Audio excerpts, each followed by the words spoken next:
Kembali, kita akan melanjutkan pada sesi yang kedua pada pagi hari ini. Ya, pada sesi yang kedua ini kita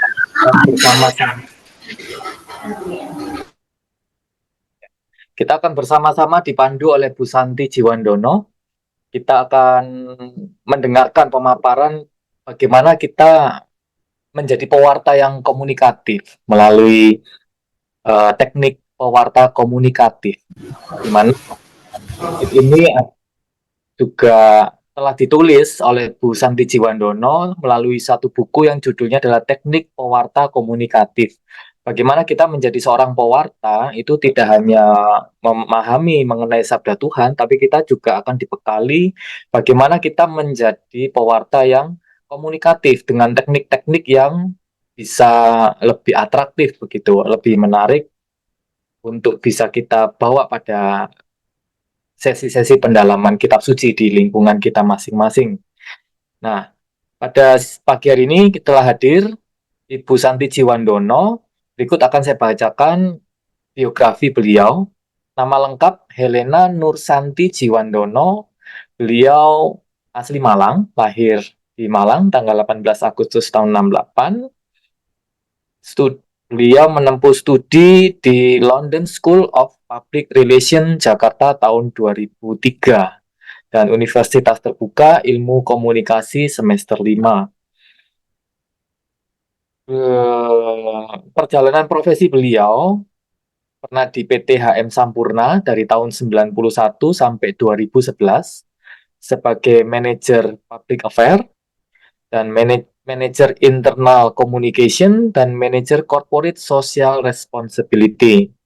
Kemudian dari tahun 2013 sampai 2016 beliau dosen LB Universitas Macung Malang dengan bidang studi brand management, business communication, dan communication for design. Dan dari tahun 2013 sampai beliau adalah dia berkutat bergelut di bidang konsultan, coach, trainer di bidang komunikasi, yaitu pemimpin dan karyawan perusahaan multinasional, mahasiswa dosen, pewarta gereja, biarawan dan biarawati, serta guru-guru penggerak. Kualifikasi beliau atau sertifikasi-sertifikasi yang beliau pernah capai yaitu International Coaching Federation, Toastmasters International, Forum Management Indonesia, BNSP Pendamping UMKM dan Kewirausahaan Industri, Asosiasi Pengusaha PR Indonesia, dan anggota Komisi Kitab Suci Keuskupan Malang.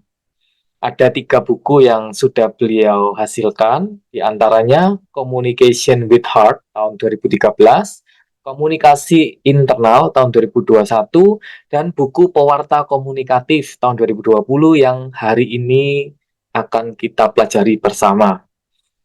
Saya kira begitu sekilas mengenai Bu Santi. Selengkapnya waktu dan media saya serahkan kepada Bu Santi selama kurang lebih 90 menit ke depan. Lalu 30 menit kita akan gunakan sebagai untuk sesi. Iya, baik. Terima kasih Pak Halim. Selamat siang. Siang ya, udah mulai siang. Ibu Bapak, Suster, Romo, Frater kalau mungkin ada. Saya akan share screen dulu ya Pak Halim.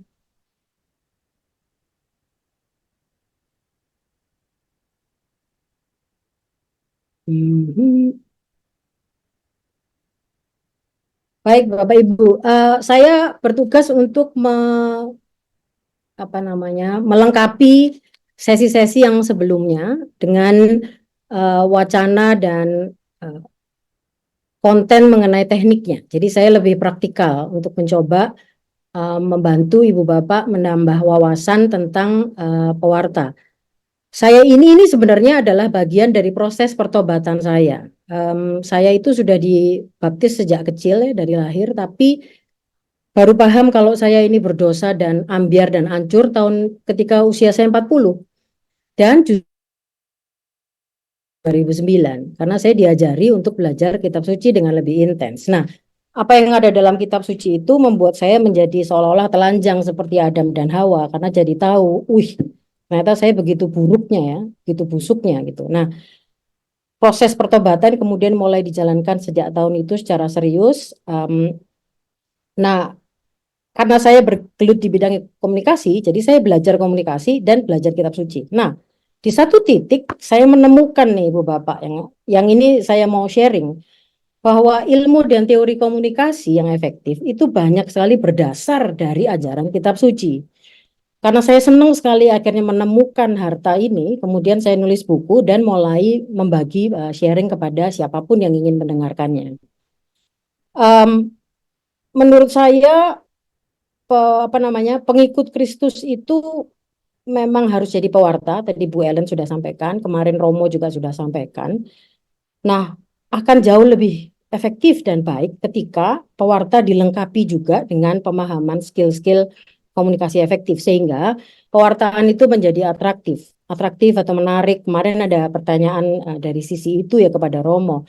Menarik dan atraktif itu tidak harus dengan tontonan atau dengan joke gitu, tapi dengan cara kedalaman isi konten dari komunikasi kita dalam keseharian. Jadi tidak saja pada saat memandu atau uh, memimpin lingkungan, mimpin doa, tapi yang saya ingin tawarkan adalah konsep menjadi pewarta sehari-hari, dalam keseharian. Karena justru dalam keseharian itu ketika tidak ada agenda, tidak ada settingan, itu kita akan alamiah menjadi siapa diri kita yang sesungguhnya.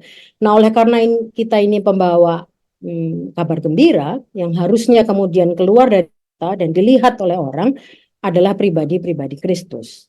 Nah, itu yang ingin saya tawarkan. Saya akan coba lebih singkat supaya ada waktu lebih banyak untuk tanya jawab. Nah, pewarta memang memenuhi panggilan ya, intinya ya, karena kita dibaptis memang punya misi mewartakan Kristus dan ajarannya.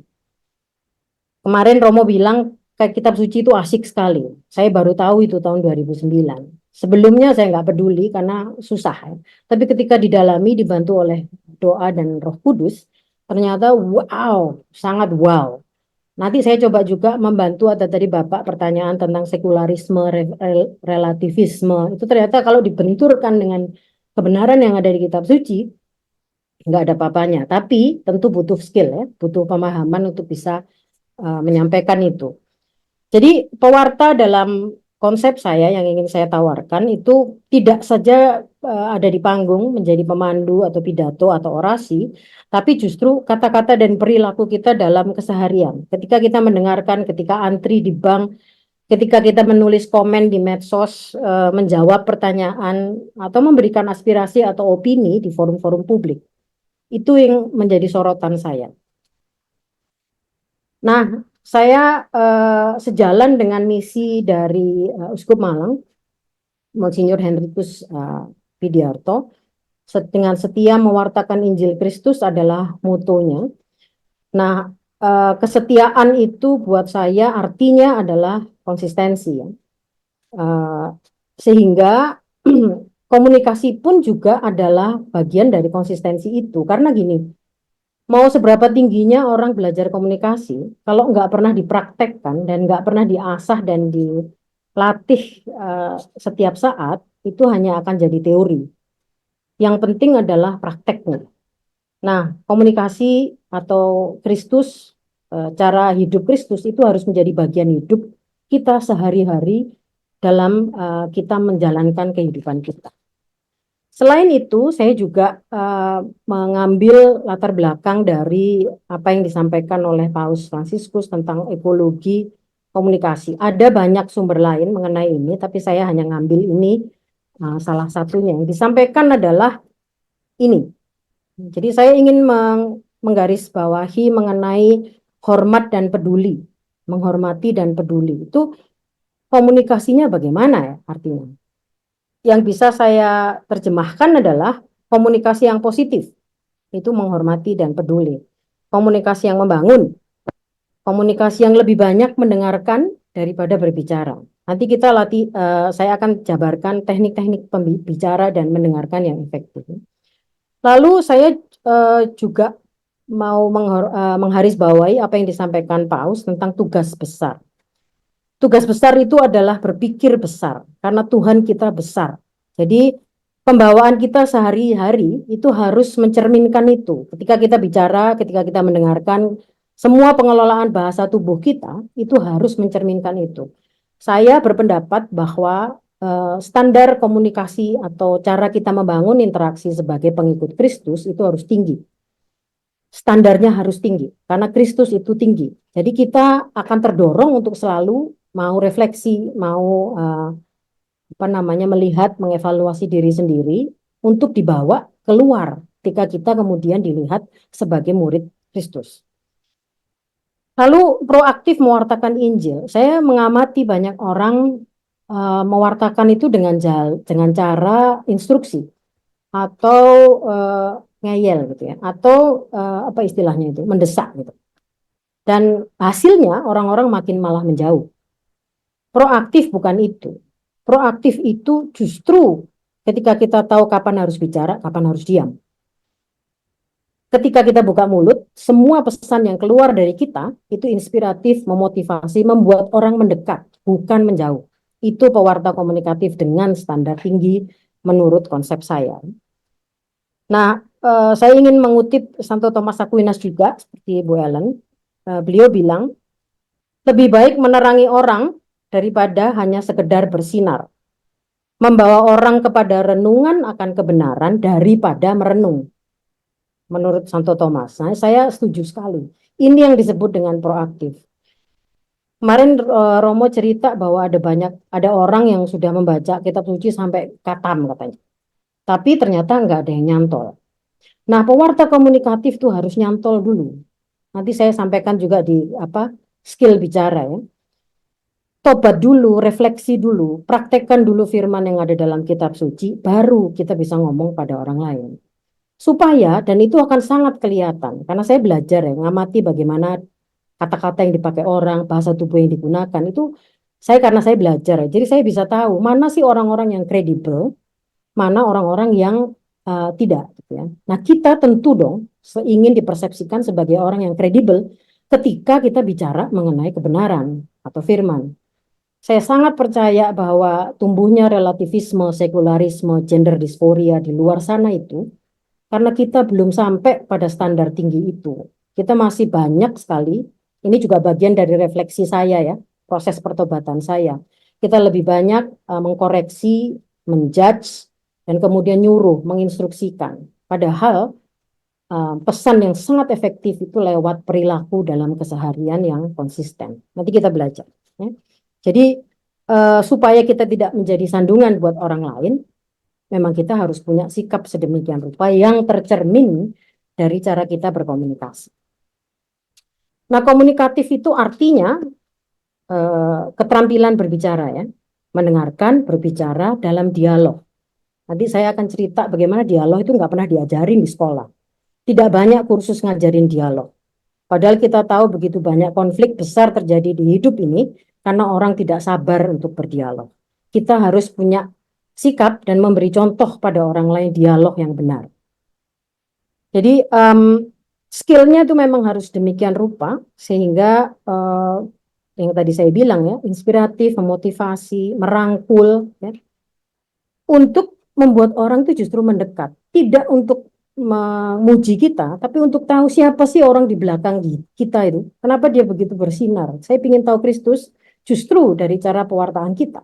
Kalau orang pergi meninggalkan gereja, kemudian dia tidak lagi terlibat dalam pelayanan, dia membenci dan mengata-ngatai, itu saya selalu bilang itu bagian dari kesalahan saya. Karena saya tidak bisa mencerminkan Kristus yang begitu baik lewat perilaku saya. Karena orang-orang melihat kita, bukan mereka tidak lihat Kristus, justru kitalah sebenarnya pembawa banner itu lewat cara kita ngomong.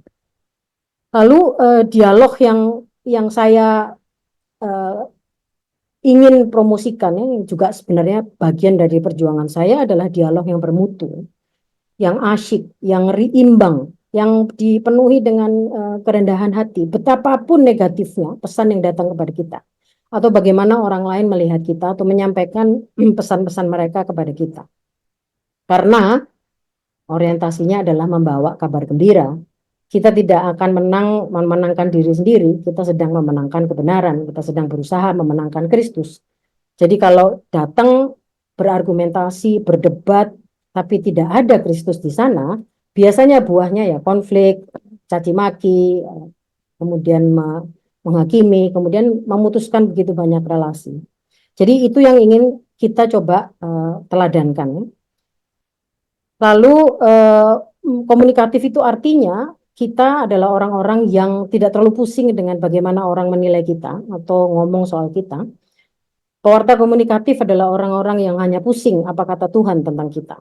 Jadi bukan kata orang tentang kita, tapi kata Tuhan. Artinya keakraban bergaul dengan kebenaran dan tidak bisa tidak.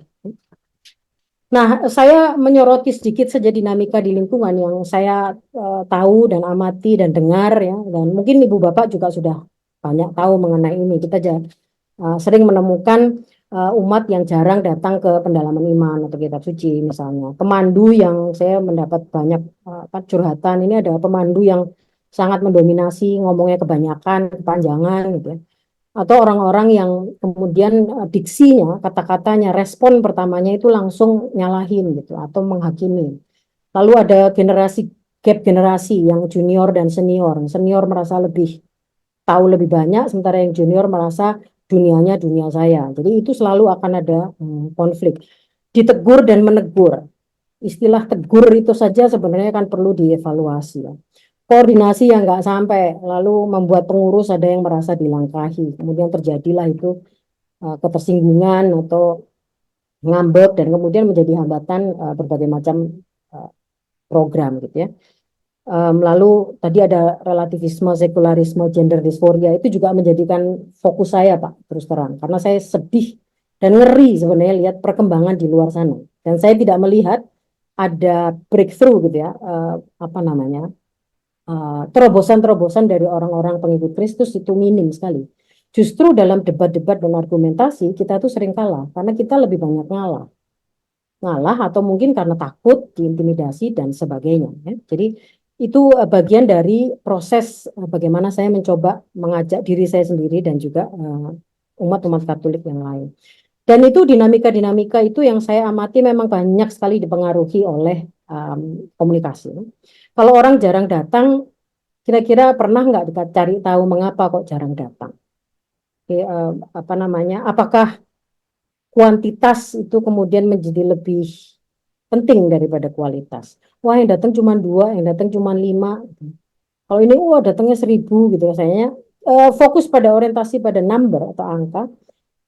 Saya mencoba untuk tidak hanya lagi berfokus di situ, karena satu jiwa pun itu anak Tuhan gitu ya. Saya selalu belajar Yesus saja dari 99 satu hilang diambil kok, cari gitu ya. Jadi satu aja itu penting sekali buat kita. Jadi saya tidak lagi fokus pada jumlah. Mereka yang dominan misalnya, pernahkah diberi feedback kenapa bahwa dominasinya itu mengganggu misalnya? Seberapa legowo dia untuk bisa menerima masukan? Itu semua komunikasi. Ditegur dan menegur, mengingatkan. Saya banyak sekali ditanya mengenai ini. Saya ditegur, marah. Orang lain menegur saya nggak terima. Istilah menegur itu kan juga harus dievaluasi. Artinya siapa sih yang boleh menegur, gitu ya? Atau yang ditegur itu apakah memang berhak ditegur? Ada begitu banyak elemen yang memang harus kita pelajari sehingga kita nggak langsung brul kemudian bilang kamu salah, kamu kurang, kamu ini, kamu itu. Nah itu apa namanya, koordinasi dan komunikasi punya peran penting di sana. Nah, prinsip yang ingin saya bangun sebagai pewarta komunikatif dalam versi saya, tentu saja ini masih evolving ya, Bapak Ibu atau Romo atau biarawati yang lain tentu bisa kemudian memberi masukan dan saran supaya ini menjadi lebih solid ya. Tapi intinya ada 3 prinsip yang harus dimiliki oleh pewarta komunikatif. Jelas pertama dia punya kasih. Justru kasih ini yang harus sangat menonjol dalam setiap diksi, setiap perilaku kita ketika kita menyampaikan pesan. Karena everything communicates ya. Semua hal yang kita lakukan itu menyampaikan pesan. Kasih ini harus menjadi yang utama. Artinya, mati daging. Dalam komunikasi, contohnya gini, ngalah misalnya, oke deh, kamu duluan yang ngomong nggak apa-apa. Atau misalnya, iya benar, memang aku yang salah. Lalu misalnya ada orang yang menyerang misalnya, orang Katolik itu sukanya nyembah patung, nyembah berhala. Kita tidak lagi harus berada di tataran enggak benar itu gitu atau "Wah, kamu dapat dari mana enggak." Pewarta komunikatif akan bertanya, mengalah, rendah diri dan bilang, apa yang membuatmu punya pendapat seperti itu? Saya ingin tahu, kan gitu ya. Jadi kasihnya itu memang harus sangat sangat menonjol, tercermin dari pemilihan kata dan cara kita merespon pesan orang lain. Lalu kita juga harus mentransformasi semua pesan yang negatif ke positif. Misalnya dari hal-hal yang paling kecil dibuat menjadi sebuah kebiasaan. Jadi misalnya tidak, jangan, sulit, marah itu diganti, transformasi, diasah dari situ. Misalnya tidak boleh ambil itu bisa diganti dengan misalnya itu hanya satu, nanti bisa habis. Ya, transformasi. Jangan telat, jangan telat, jangan telat. Ganti dengan datanglah tepat waktu. Misalnya, oh ini halnya yang sangat sulit, susah. Ganti dengan ini menantang. Oh ini hal baru, saya harus belajar lebih banyak. Marah, ini ya, orang yang punya reaksi marah itu akan langsung kelihatan dari bahasa tubuhnya, betul ya. Saya ini pemarah dulu, langsung kelihatan. Saya nggak bisa menyembunyikan wajah dan ekspresi saya kalau saya marah atau kecewa. Dan itu ternyata buahnya jelek sekali. Saya bertobat luar biasa lama di area situ. Artinya, pesan yang disampaikan bahkan hanya oleh mata atau oleh wajah yang tidak senyum dan kemudian mungkin apalagi ditambah dengan nunjuk-nunjuk ya, itu saja sudah membuat orang sebenarnya kan terhambat ya. Mau dia mau ngomong nggak jadi karena Bu Santi kelihatannya marah. Nah itu dosa sebenarnya. Artinya gini, itu sesuatu yang harus kita perbaiki. Komunikator yang efektif itu harus membuat sebuah percakapan itu justru berlangsung. Harusnya tidak berhenti. Lalu relasional, artinya ada orientasi jangka panjang. Kita ketika ngomong, ketika menjawab pertanyaan, ketika memandu, ketika merespon, itu harus dengan orientasi jangka panjang. Eh, Bandingannya adalah transaksional. Kalau transaksional itu jangka pendek. Kamu beli sekarang saya jadi temanmu. Kamu nggak lagi beli ya sudah saya lupa sama kamu. Itu transaksional karena ada jual beli. Relasional itu jauh lebih dalam daripada itu. Jadi kalau misalnya saya malas ke gereja nih, nggak dapat apa-apa, 1 jam ngabisin waktu, mending di rumah aja deh, doa di rumah sendiri juga nggak apa-apa gitu kan. Reaksi biasanya, paling tidak dari saya, itu dulu kamu tuh sudah dibaptis. Nggak bener itu kalau kamu nggak ke gereja. Kayak aku ini loh, tiap hari misa. Nah, ditambahi lagi dengan itu gitu ya. Correcting, judging, dan asosiasi gitu. Nah, itu yang transaksional. Artinya kita langsung memutus persaudaraan itu dengan mulut kita dan diksi, pemilihan diksi kita pada saat itu. Pergi langsung dia. Nggak mendekat malah pergi karena dia dihakimi. Yang saya ingin mulai rubah atau transformasi dengan relasional adalah diksi yang begitu. Emang maksudmu nggak dapat apa-apa tuh kayak apa sih? Kamu tuh nyari apa sih sebenarnya kalau ke gereja itu? Kamu tuh ingin dapat apa sih sebenarnya? Nah itu adalah contoh saja, ya, contoh bagaimana kata-kata pemilihan kita itu orientasi jangka panjang. Kita mungkin tidak menang pada saat itu, atau tidak berhasil meyakinkan dia pada saat itu, tidak apa-apa. Tapi dia terkesan harusnya ya, karena kata-kata kita. Lalu orientasi pada akar masalah. Yang ketiga, ini orang itu pada dasarnya emosional. Kita ini manusia yang punya perasaan. Dan seringkali perasaan itulah yang sebenarnya menjadi akar masalah. Nah, komunikator yang efektif itu langsung bisa mengidentifikasi, bukan langsung ya, artinya pasti dan mengasah keterampilannya. Tapi kalau akar masalah ini langsung ketahuan, itu akan jauh lebih cepat solusinya sebenarnya. Karena akar masalah itu biasanya ya, nggak jauh dari perasaan emosi, ada luka batin, tersinggung, malu, dan marah, itu akar masalah. Seringkali keluarnya itu mungkin dominasi, keluarnya itu nggak mau ke gereja, keluarnya itu kemudian meninggalkan gereja. Wah, saya biasa, nggak perlu agama, nggak apa-apa kok, semua hidup baik-baik saja. Nah, itu adalah manifestasi dari sebenarnya apa yang ada di dalam. Jadi Kita perlu punya itu. Itu prinsipnya. Formulanya 3. Mohon maaf saya menggunakan istilah bahasa Inggris karena kayaknya lebih enak itu. Si 3C. Clarity, Compassion, and Communication. Clarity itu kejelasan.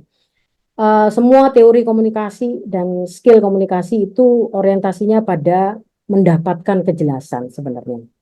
Nah, kejelasan dalam konteks pewarta komunikatif adalah, tadi sudah disinggung juga oleh Bu Ellen, akan melewat firman yang memang sudah dipraktekkan. Yang kita sudah pelajari, kita sudah tobatkan, dan kita praktekin. Kalau dalam ilmu persuasi, kredibilitas orang dalam yang melakukan persuasi itu sangat penting. Orang akan lihat siapa yang ngomong soal ini, kredibilitasnya nyambung apa enggak. Nah, kredibilitas pewarta komunikatif itu dari hasil kita mempraktekkan firman dari kitab suci. Saya mencoba mencontohkan yang saya lakukan ya, karena itu yang saya tahu. Uang saya hilang, ini saya udah cerita banyak ya, diambil oleh PT Wana Arta itu. Uang saya berapa ratus juta, ibu saya berapa M. 3-4 tahun ini nggak jelas juga kasusnya seperti apa. Baru minggu kemarin saya akhirnya tahu bahwa hal ini diizinkan Tuhan terjadi dalam hidup saya karena saya harus memaafkan dia. Saya mendoakan justru orang-orang yang melarikan uang saya itu. Saya mendapatkan banyak sekali cuan dari situ. Artinya saya praktek 70 kali 7. Supaya ketika saya ngomong minta orang lain untuk memaafkan, itu saya sudah pernah melakukannya terlebih dahulu. Gitu ya. Mengakui kesalahan. Tadi saya cerita mengenai bagaimana saya telanjang seperti Adam dan Hawa ketika saya tahu betapa buruknya perilaku saya sebelum ini. Saya kemudian di 3 bulan pertama sibuk minta maaf kepada banyak sekali orang yang seingat saya sudah pernah saya lukai luar biasa. Kemudian saya membangun usaha, kalau di awal karena saya nggak ngerti, jadi saya bergantung pada partner saya. Jadi partner saya lah yang harus bertanggung jawab mencarikan saya klien. Saya bertobat dari sana, saya baca kitab suci, semua upah dan semua hasil kerja itu datangnya dari Tuhan, bukan dari partner. Ketika saya kemudian mencoba merubah orientasi saya untuk tidak lagi terlalu banyak menuntut dari partner, kerjanya menjadi lebih nyaman. Lalu compassion ya, compassion itu, nah ini yang sangat perlu ditekankan sebagai seorang pewarta komunikatif. Rasul Paulus bilang dia adalah orang paling berdosa dari semua orang berdosa. Paus Fransiskus ketika dia diangkat menjadi paus, pertama kali diwawancara oleh media Italia, ditanya siapa sih Jose Bergoglio ini, dia langsung bilang I'm a sinner, saya adalah seorang pendosa. Pemahaman mengenai betapa gini ya, manusia itu punya begitu banyak kapabilitas dan kompetensi untuk melakukan keburukan yang paling buruk dalam dunia. Kita tahu Nazi, Hitler, kita tahu orang yang memutilasi, kita tahu. Jadi kita ini sebenarnya punya benih yang sangat busuk. Kalau itu intimidasi aja dan kita kalah lewat sudah. Nah, pemahaman inilah yang akan membuat kita kemudian punya compassion. Karena kita semua berdosa, agak susah buat kita untuk menghakimin orang gitu. Sehingga interaksi kita nanti yang kita tumbuhkan dengan siapapun itu tidak penuh curiga atau tidak ada asumsi atau tidak buru-buru mengkoreksi gitu. Atau blaming ya, seperti yang tadi saya contohkan. Jadi niatan dari dalam itu kita sama-sama berdosanya kok gitu. Bahwa saya tidak mencuri seperti kamu bukan berarti saya lebih internalisasi, lagi-lagi akan tercermin dari diksi yang akan kita pakai, bahasa tubuh yang akan kita gunakan. Sehingga tujuannya orang nyaman karena tidak tidak dihakimi, tidak dicerca, tidak dikoreksi, tidak buru-buru. Tapi makan mereka mendekat karena tahu bahwa mereka nyaman dan aman datang kepada kita. Lalu komunitas, perilaku kita yang kita lakukan siang dan malam secara konsisten dalam waktu yang cukup lama, atau komunikatif yang memiliki prinsip dan mungkin mencoba melakukan formula ini yang saya usulkan, diharapkan akan semakin banyak orang terinspirasi dan ketularan, gitu ya. Sehingga komunitasnya makin lama makin berkembang. Orang datang kepada Kristus bukan karena disuruh, diinstruksikan atau terintimidasi atau takut, tapi karena secara tulus melihat perilaku kita dalam keseharian. Bukti-bukti nyata itu ada di dalam keseharian, terutama pada saat situasi-situasi sulit akan kelihatan karakter orang yang sesungguhnya di sana. Jadi pembangunan komunitas itu otentik ya, tulus dari dalam dan orang datang mendekat karena memang ada sinar yang sangat hangat. Nah, komunikasi itu apa sih sebenarnya secara basic kan sebenarnya pertukaran pesan ya, antara dua orang atau lebih. Nah, sayangnya komunikasi itu memang rawan terjadi konflik karena yang namanya noise biasanya. Karena kita ini adalah orang yang sangat berbeda. 7 miliar orang di dunia ini tidak ada satupun yang sama. Itu memang kemuliaan Tuhan ya. Tapi di sisi lain itulah uh, salah satu alasan mengapa komunikasi itu memang sulit, gampang-gampang sulit. Makanya ada teorinya, ada diasah skillnya setiap hari gitu ya. Karena ada istilah bisa beda, persepsi bisa beda, kepercayaan beda, background beda, belum lagi bias. Bias bahwa karena saya ini mungkin rambutnya keriting dan dulu waktu kecil suka dibully, jadi kalau ada kata-kata keriting saya langsung sensitif ya, bias gitu. Atau stereotipe. Orang Jawa kayak saya ini biasanya suka ngerasani di belakang. Kalau orang Batak itu suka wah ekspresif. Itu kan stereotipe. Nah, ini noise-noise itu yang bisa berpotensi terjadinya salah paham, miskomunikasi dan segala macam. Oleh karena itu memang harus ada latihannya, ada teorinya, dan disengaja. Hanya karena kita bicara sejak kecil bukan berarti bahwa kita sudah ahli kan. Buktinya kita masih bertengkar, buktinya kita masih bingung, buktinya kita masih konflik gitu. Jadi latihan itu memang seumur hidup. Saya sudah 30-an tahun di area ini dan toh saya masih menemukan berbagai banyak masalah atau kegagalan saya. Nah, kemudian saya akan masuk ke skill bicara. Uh, saya mengambil dari Kolose dan Amsal, seperti sampaikan bahwa teori komunikasi ini ternyata banyak sekali berdasar dari kitab suci. Dari Kolose 4 atau 4 bab 4 ayat 6 itu kata-kata yang penuh kasih, jangan hambar, tahu bagaimana memberi jawab kepada setiap orang. Itu Kolose. Kemudian Amsal 15 1-2 itu bicara mengenai jawaban lemah lembut itu meredakan kegeraman. Jadi yang tadi ngalah dulu itu kalau misalnya ada orang kamu sih begini, ya gara-gara kamu begitu semuanya nadanya tinggi. Ketika ada satu orang aja yang punya keberanian kerendahan hati dan bilang ya deh, intonasinya diturunkan, nadanya diturunkan, bahasa tubuhnya diturunkan dan bilang oke deh, kalau gitu kamu dulu. Iya memang saya yang keliru. Itu membuat dialog percakapan itu akan berlangsung dengan lebih nyaman karena ada satu pemberani yang merendahkan dirinya. Dan kemarin Romo Budiono juga sampaikan bahwa komunikasi kita itu harus mendekatkan relasi. Tidak untuk membuat orang lari atau justru tidak mau datang ke pendalaman iman mungkin karena dianggap bahwa pemandunya mungkin belum punya apa namanya upaya yang bisa mendekatkan relasi sehingga orang ingin rame-rame datang gitu ya. Nah, saya mau ulas sedikit mengenai bicara. Ada satu penelitian memang menjadi sebuah buku dari ahli neurolog dan ahli komunikasi dan psikolog bahwa kita ketika bicara itu sebenarnya punya pola buruk banyak sekali. Mengapa buruk? Karena dianggap dia akan memunculkan noise dan pembicaraan itu menjadi terhambat atau berhenti gara-gara pola ini. Sering kita tidak sadari. Ada banyak, saya ngambil menghakimi, judge. Gitu, ada orang ngomong, iya nih saya ini agak malas ke gereja. Ya sih, kamu ini sudah dibaptis, bukannya malah ke gereja. That's judging. Mengkoreksi misalnya, iya saya sebenarnya malas jadi OMK, ikut-ikutan kegiatan OMK. Gini ya, kalau kamu anak muda, kemudian tidak mau dari awal belajar iman, itu keliru, itu koreksi. Atau asosiasi, ada orang kita langsung bilang ini ya, kalau saya, misalnya, saya dulu lakukan ini, dan saya ini orangnya baik sekali. Itu asosiasi, itu pola-pola buruk yang membuat orang jadi tidak mendekat tapi menjauh. Potensi untuk menjadi konflik itu besar. Artinya, kita harus belajar untuk mentransformasi. Tidak langsung menghakimi, langsung koreksi, atau langsung asosiasi. Tapi terima dulu. Oh begitu ya, yang kamu nggak seneng ya. Oke, kamu memang malas ya. Oke, kamu memang ternyata apa namanya lebih senang untuk hidup bebas ya, seks bebas ya, tanpa harus menikah, ada keterikatan, oh gitu ya, menarik ya. Apa yang kira-kira membuatmu mikir begitu? Jadi orang itu diakomodasi dulu, diterima dulu, baru kemudian dia mulai terbuka, temboknya runtuh, keluarlah itu semua informasi yang kita perlukan. ada banyak sudut pandang soalnya dalam hidup ini. Jadi kita nggak bisa hanya lewat satu sudut pandang memutuskan bahwa oh ini benar ini salah. Kecuali kitab kebenaran. Ya.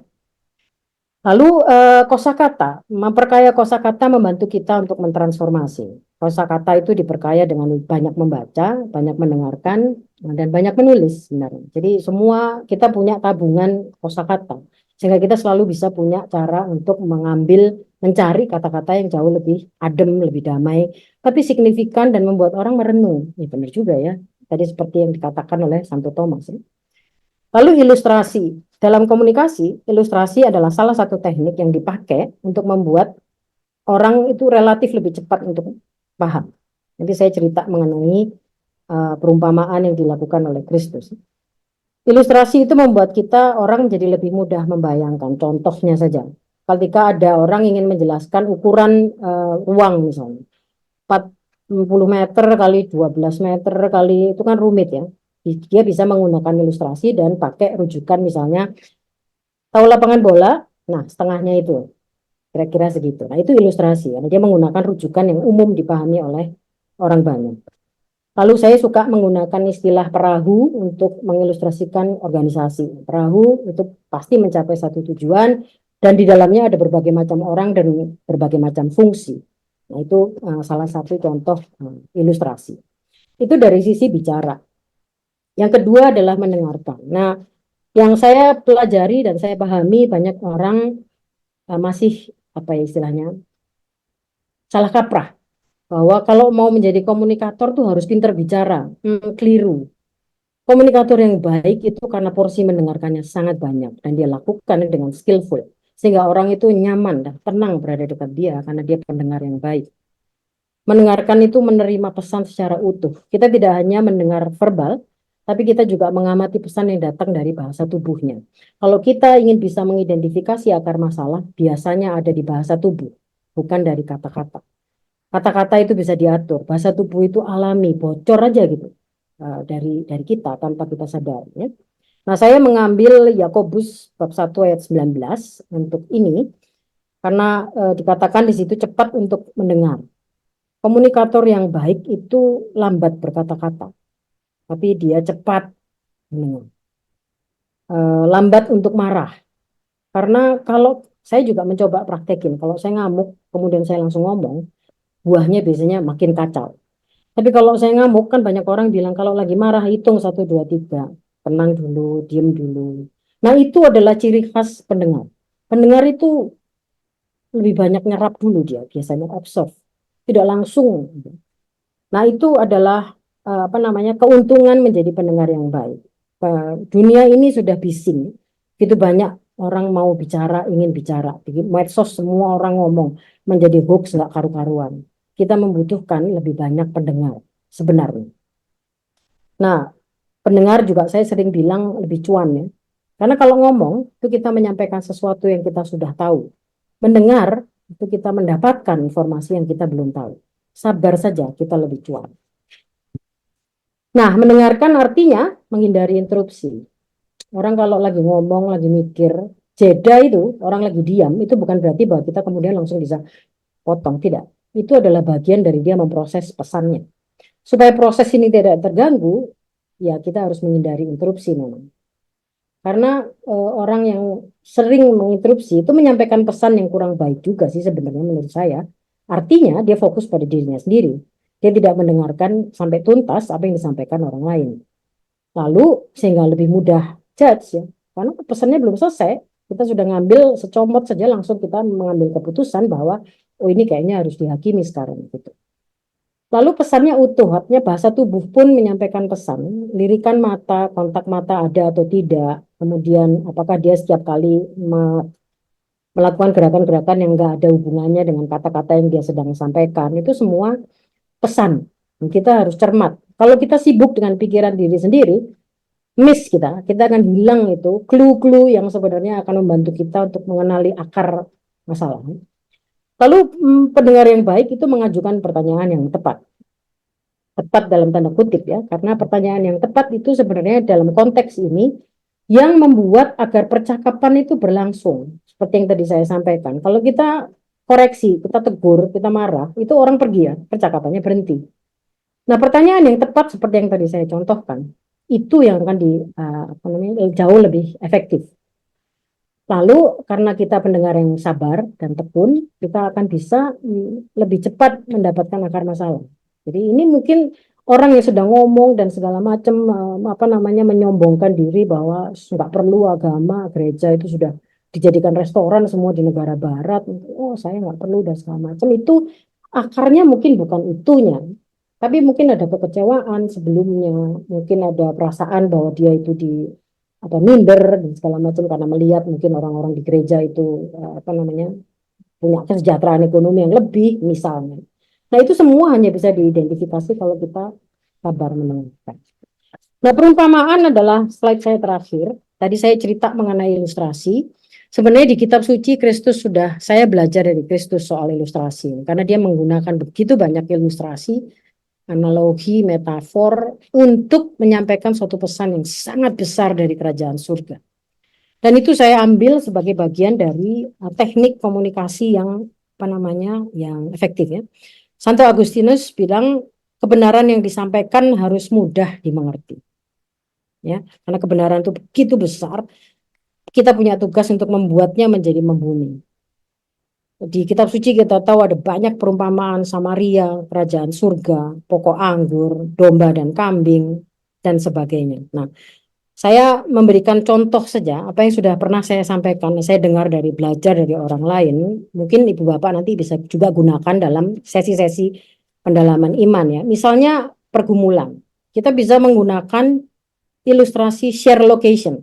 Kalau kita nyasar, misalnya nyupir gitu kan, lalu kita Santi ke Pak Halim saya nyasar nih, oke, Sherlock San.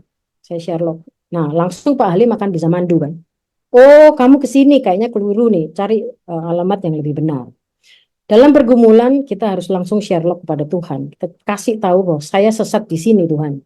Saya harus kemana? Nah, itu membantu saya paling tidak untuk nggak mikiri masalah itu dipikir dewi. Gitu. Saya suka lupa bahwa ada Tuhan. Lalu kondisi baik atau buruk. Apakah kalau kita semua kondisi buruk tetap bersyukur, tetap berdoa? Ada ilustrasi yang menarik tentang ini, yaitu menggunakan orang yang lagi mancing. Kalau kita mancing, itu kan ikannya itu ada yang ketangkap, ada yang enggak. Ada yang suka sama umpannya, ada yang enggak. Tapi apakah dengan begitu lalu kita berhenti mancing? Kan enggak. Karena ada aja juga ikan yang bisa dipancing gitu. Jadi dalam keadaan apapun tetap berdoa, tetap sedekah, tetap mengampuni 70 kali 7, tetap mengakui kalau memang ada kesalahan, tetap mau refleksi, tetap mau merendah gitu. Apapun kondisinya. Lalu juga ada dua lagi yang saya mau sharing mengenai ilustrasi ya. Satu adalah suara gembala yang dikenali dombanya. Ini ada satu cerita yang sangat luar biasa. Tadi Bapak Ibu bisa googling ini. Jadi ada suatu kejadian di Kolombia, pesawat itu jatuh di hutan Amazon. Hampir semua mati, tapi masih ada 5 anak kecil-kecil yang tersesat di sana. Dan ketika dicari, diketahui bahwa ada bekas pakaian, ada bekas makanan. Jadi mereka yakin bahwa anak-anak ini masih hidup. Tapi setiap kali orang rescue itu mau datang, kemudian memanggil-manggil nama anak-anak ini, mereka takut. Karena mereka nggak yakin bahwa ini adalah orang-orang siapa ini. Saya diculik lagi, saya dibunuh dan segala macam. Sehingga mereka terus lari, lari. Sehingga makin sulit untuk bisa menemukan mereka. Hingga satu saat pegawai pemerintah Kolombia kemudian punya akal. Mereka ini punya nenek. Jadi neneknya diminta untuk merekam suaranya dan memanggil nama semua anak 5 ini. Nah, rekaman suara ini kemudian dibawa oleh helikopter yang terbang di atas hutan Amazon itu. Dan dinyalakanlah suara nenek ini. Si misalnya Santi, Rida, Agustin, saya nenekmu, saya datang bersama orang-orang yang mau menolongmu. Karena mereka mendengar suara yang mereka kenal itu, si nenek ini, keluar akhirnya mereka dari persembunyian dan ketemu. Lima-limanya hidup dan selamat. Ini cara ilustrasi yang sangat menarik untuk dikaitkan dengan bahwa domba itu mengenal suara gembalanya. Bagaimana kita bisa mengenal suara Tuhan? Ya kita harus bergaul dengan apa yang dia tulis dalam kitab suci kan gitu. Jadi ilustrasi ini menarik untuk dipakai. Yang terakhir saya mau kasih contoh saja makna Natal misalnya. Kemarin saya mendengar ada suatu ulasan yang sangat menarik tentang makna Natal. maknanya begini, Tuhan itu setengah mati berupaya mengorbankan anaknya untuk dibunuh secara keji untuk menyelamatkan kita, karena begitu busuknya kita ini sebenarnya, tercemar begitu dalamnya oleh ular di Taman Eden. Nah, makna Natal itu memaknai bahwa satu orang itu lahir karena kamu mau dibunuh. Dan bukan hanya dibunuh ya, tapi disiksa luar biasa untuk kita. Jadi kita harus ingat bahwa pemahaman mengenai siapa manusia dan apa yang kita warisi dari Adam dan Hawa itu akan selalu membuat kita selalu mau jadi rendah hati. Yang terakhir, intinya pewarta komunikatif itu mengharumkan nama Kristus ya, bukan nama kita, lewat komunikasi efektif dalam keseharian. Sampai situ dulu, Pak Halim, saya kembalikan ke Bapak. Terima kasih.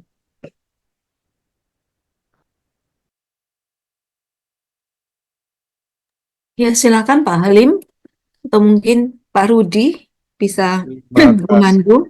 Bu Santi atas pemaparan yang sungguh luar biasa sudah bersama-sama kita ikuti.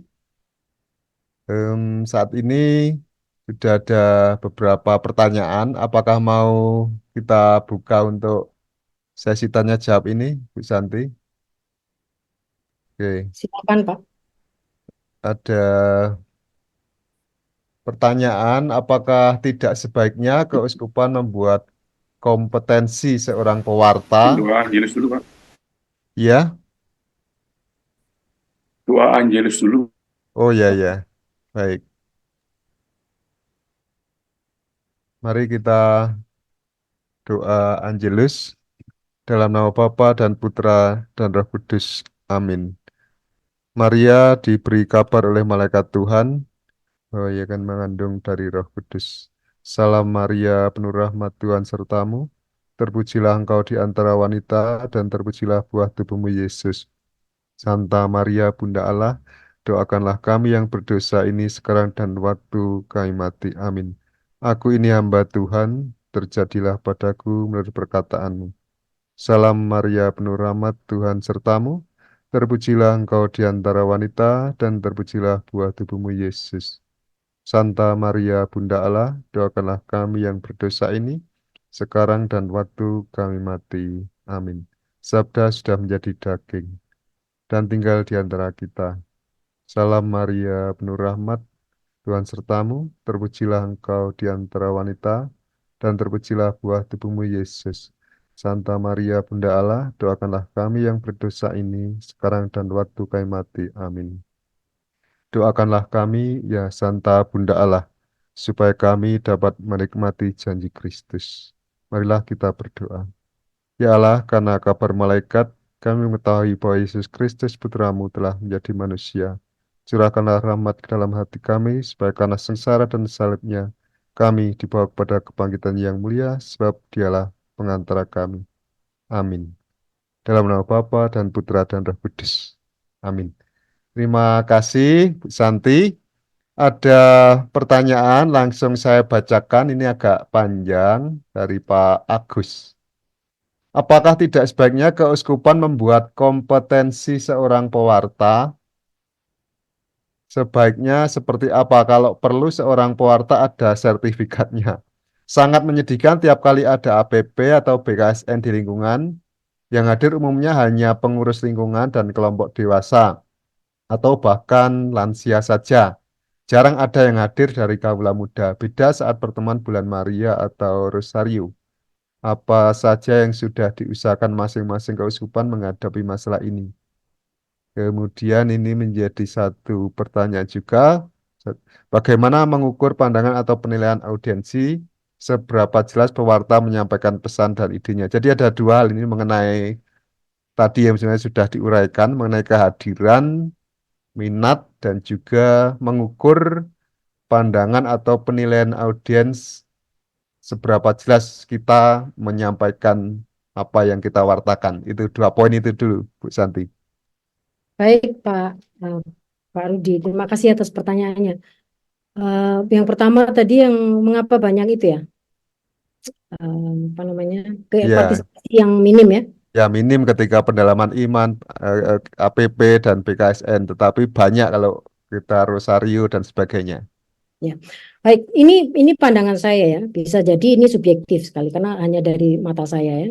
Bisa saja mungkin banyak sudut pandang lain. Tapi saya merasa karena masalah ini itu sudah ada sejak saya remaja. Berarti kan udah hampir 50-an tahun ya, nggak berubah gitu.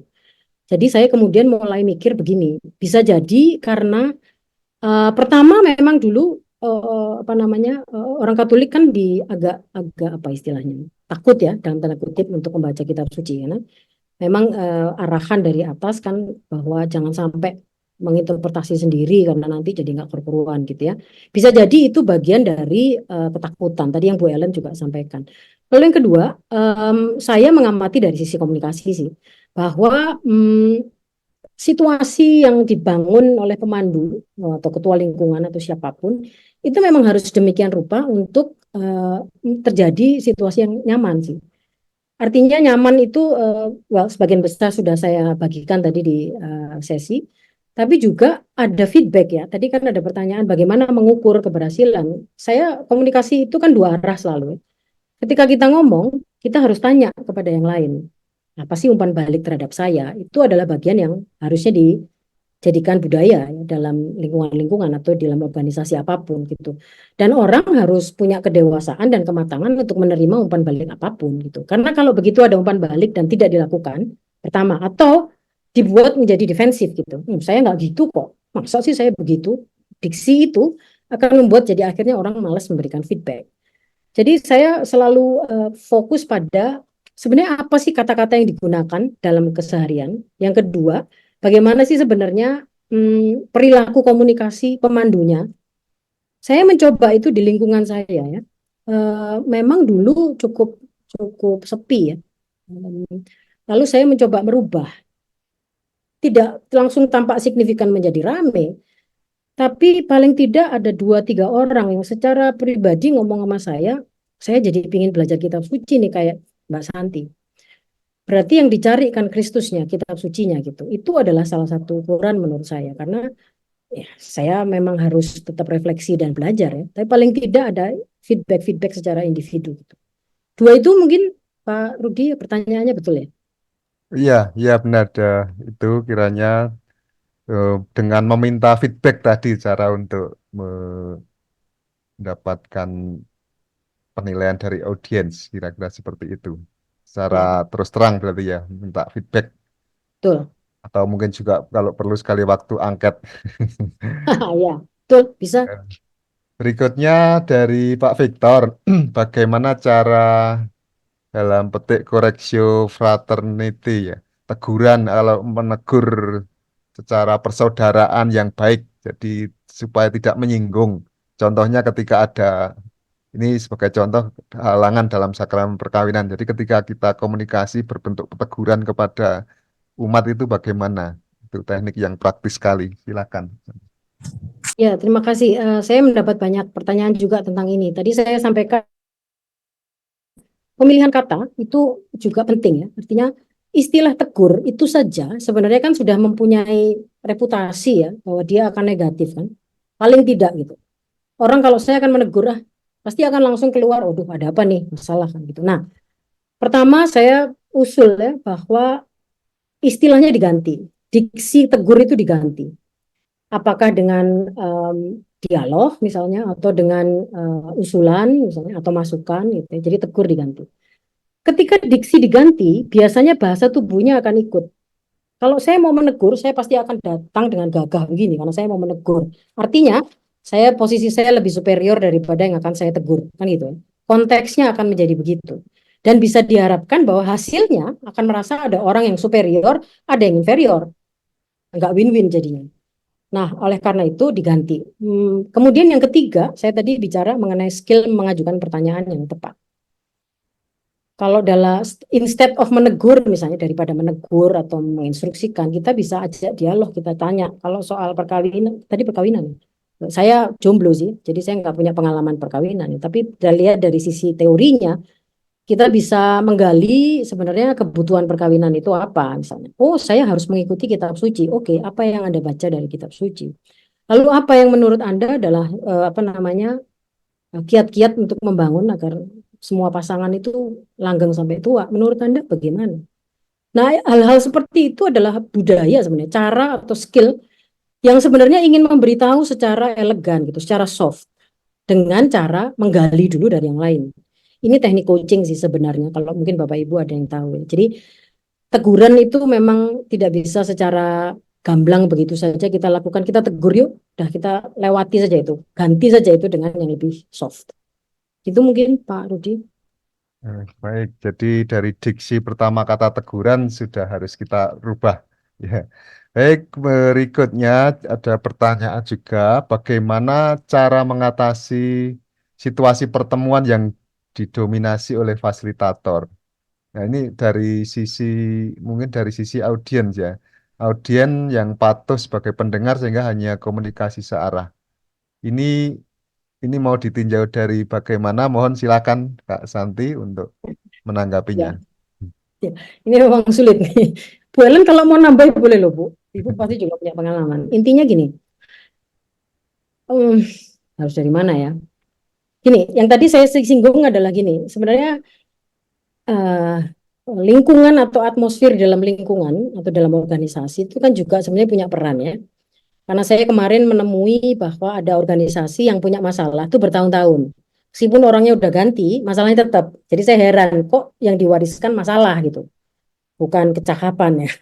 Senioritas dan junioritas itu di organisasi manapun saya ketemu itu. Jadi yang diwariskan itu justru masalah. Nah, environment itu harus dikaji ya, pertama. Yang kedua, kalau misalnya tactical yang lebih cepat itu sebenarnya mungkin gini ya, saya mohon ampun nanti kalau saya salah ya, tapi orang yang dominan itu biasanya loh ya, biasanya itu memang memiliki keinginan untuk menjadi pusat perhatian. Yang pertama. Yang kedua, ada kemungkinan bahwa yang bersangkutan itu punya kesulitan untuk membangun struktur pesannya supaya efektif. Kan itu juga butuh skill. Sehingga dia ngulang-ulang. Lupa tadi udah ngomong, diomongin lagi, diulang. Sehingga waktunya, durasinya menjadi panjang. Itu dipersepsikan dominasi. Nah, taktikalnya saya bisa sarankan adalah tanya misalnya. Kalau misalnya audiens merasa bahwa Santi ini dominan, ketika dia ngomong nggak kelar-kelar, tanya aja. Bu Santi, maaf saya potong ya, boleh saya tanya? Itu salah satu intervensi cepat ya. Mungkin itu agak terasa apa namanya keras atau kasar ya. Tapi makanya lingkungannya kan harus dilihat. Kalau dia saling dekat, akrab, mungkin nggak apa-apa ya. Saya tanya langsung gitu. Apakah menurut Ibu begini? Nanti kemudian ada apa pertanyaan lain lagi. Kalau yang sana misalnya kemudian tanya lagi. Jadi cara memotong dominasi itu macam-macam ya. Ini saya saran yang cepat saja, tanpa ngomongin mengenai masalah akarnya. Kira-kira gitu, Pak Rudi. Mudah-mudahan menjawab. Memang tidak Baik, mudah sih. terima kasih. Ya, jadi memang ini dari sisi banyak yang memasalahkan. Ya, kita mungkin kalau sebagai audiens juga susah juga. Tapi mungkin kalau sesama pewarta mungkin ada dua tiga pewarta dalam satu kelompok bisa bisa saling komunikasi, saling memberi masukan mungkin gitu, Kak Santi ya. Ya, betul. Setuju.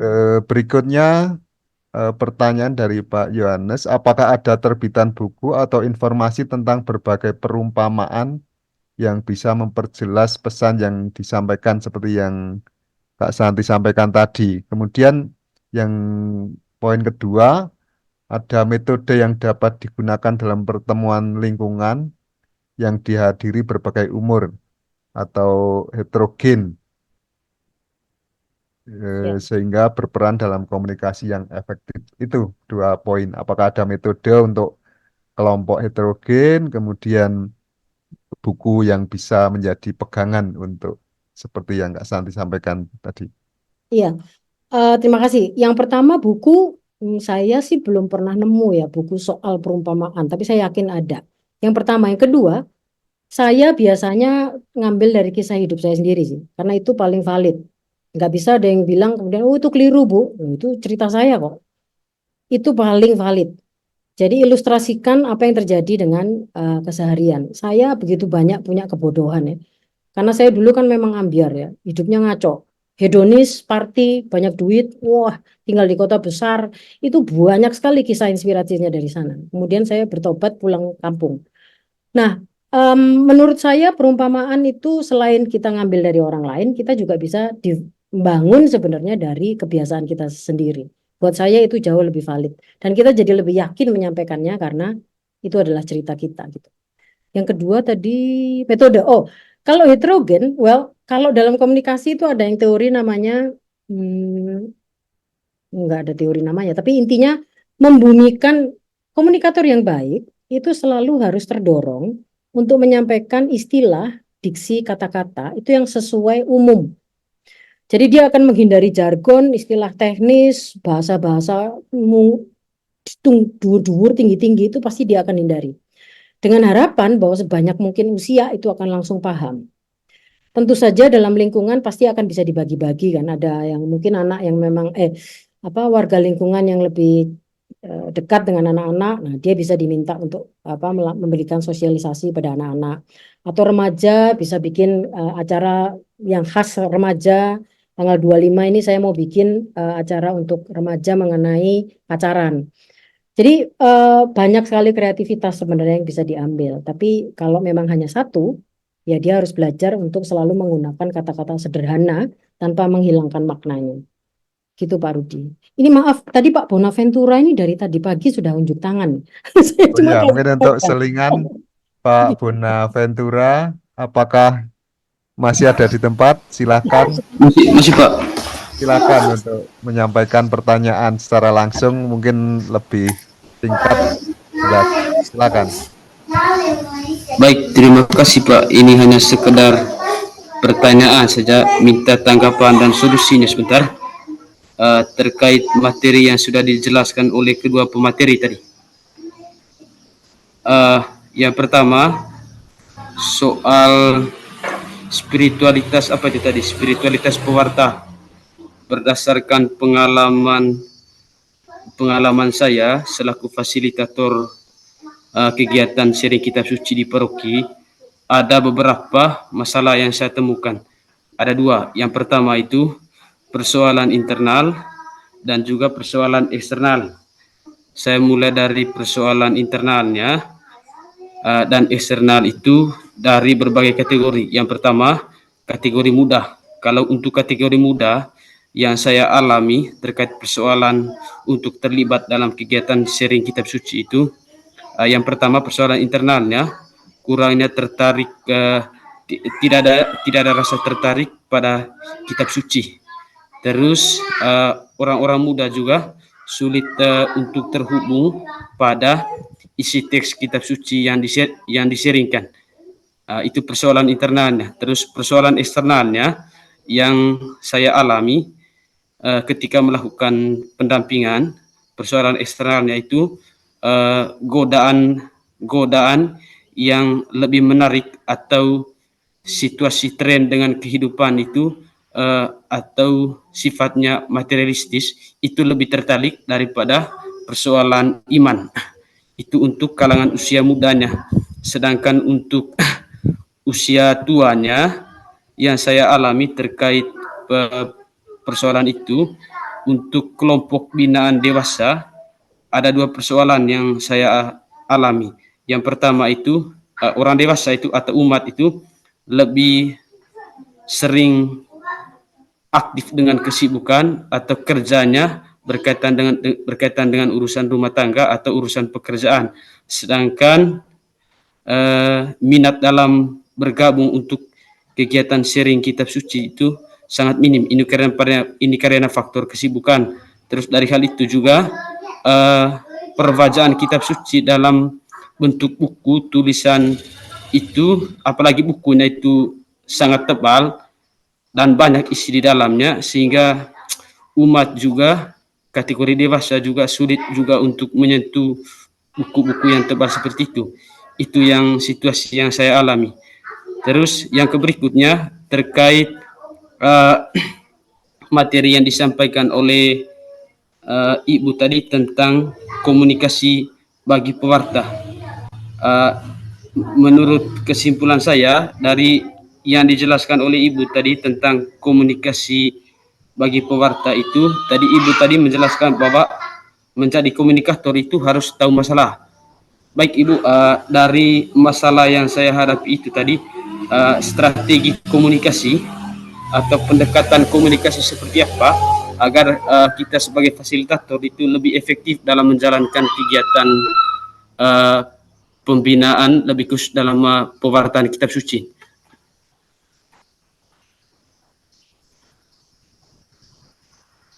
Silakan Bu Santi, pertanyaan dari Pak Bonaventura yang kurang lebih tadi juga hampir sama. Oh ya, oke. Baik. Saya maaf tadi saya membalas juga satu pertanyaan ke direct message. Tapi untuk bisa memahami akar masalah memang harus dengan kecakapan mendengarkan dan menggali sih, Pak.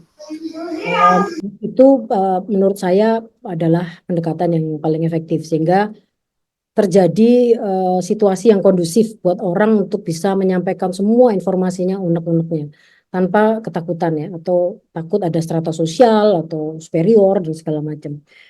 Lalu pendekatan yang dilakukan saya selalu menggunakan pendekatan kasih sih, karena itu menurut saya yang paling benar.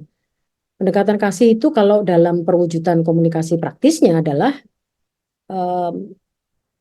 seperti yang tadi saya sampaikan, yang pertama itu mengakomodasi perasaan. Jadi tidak langsung pesan itu diberi reaksi ya, tapi diberi respon. Jadi bukan reaktif tapi responsif, karena itu beda. Jadi diakomodasi. Kalau ada orang ngomong itu diulang, misalnya di paraphrase istilahnya ya, diulang. Oh jadi kamu ngomong begini ya, A, B, C, D, betulkah? Itu saja sebenarnya adalah awal yang sangat bagus untuk melakukan pendekatan tidak dengan cara-cara yang negatif gitu ya.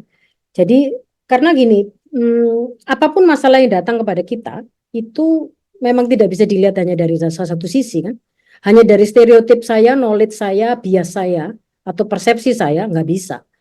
Nah supaya bisa meluas, saya harus tanya kepada yang bersangkutan atau orang-orang yang menghadapi masalah itu bukan.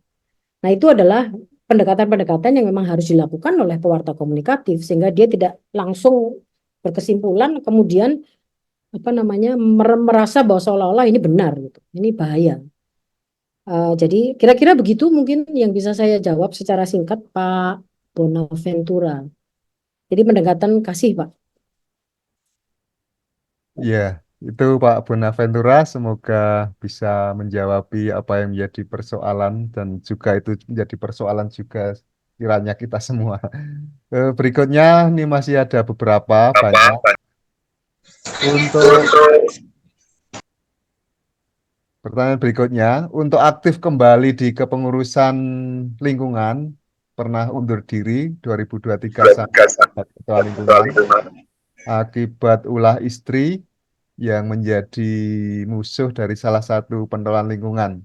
Nah, dari mana mau memulai kembali untuk rekonsiliasi? Itu kira-kira seperti itu, Bu Santi. Wah, saya salut nih bahwa ada keinginan untuk rekonsiliasi. Artinya Bapak atau Ibu yang bertanya ini sudah punya kerendahan hati ya. Saya harus belajar dari Anda nih. Artinya kan ada keinginan untuk kembali dan terlibat dalam sebuah pelayanan itu luar biasa. Bapak harus syukuri itu Pak menurut saya. Itu yang pertama. Yang kedua, karena memang niatnya adalah rekonsiliasi dan baik, Bapak tenang saja menurut saya, masuk aja langsung kembali gitu.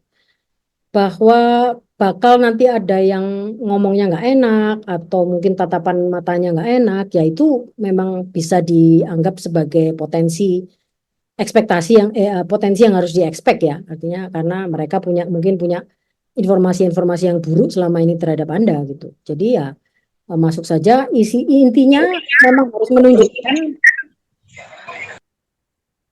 memang harus menunjukkan lewat perilaku komunikasi yang konsisten bahwa memang Anda ingin terlibat secara tulus dan ingin melakukan rekonsiliasi. Itu menurut saya bukti yang paling manjur itu. Memang perlu waktu, tapi harus konsisten ditunjukkan seperti itu. Menurut saya begitu ya, Pak atau Bu tadi yang tanya. Oke, dari seorang bapak, Bapak. sudah 10 tahun sebagai pelayan lingkungan. Ini apa suara saya yang feedback ya? Atau ada yang bocor? Udah ada yang bocor, udah saya mute, Pak.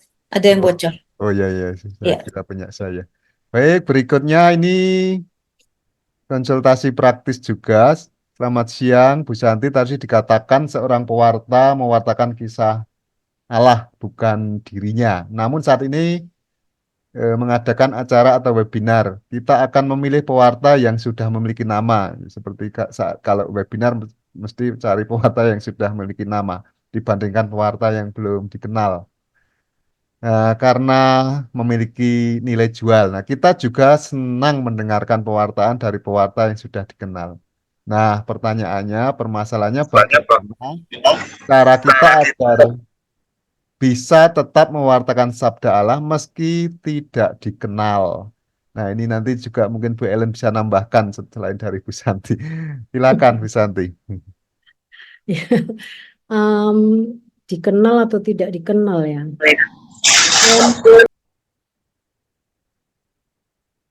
Apa namanya? Sebenarnya saya juga mungkin tidak ada yang kenal ya. Belum ada yang kenal nih sebegini banyak. Mungkin saya kenal Bu Ellen kenal saya gitu. Tapi saya pun sebenarnya belum terlalu luas dikenal.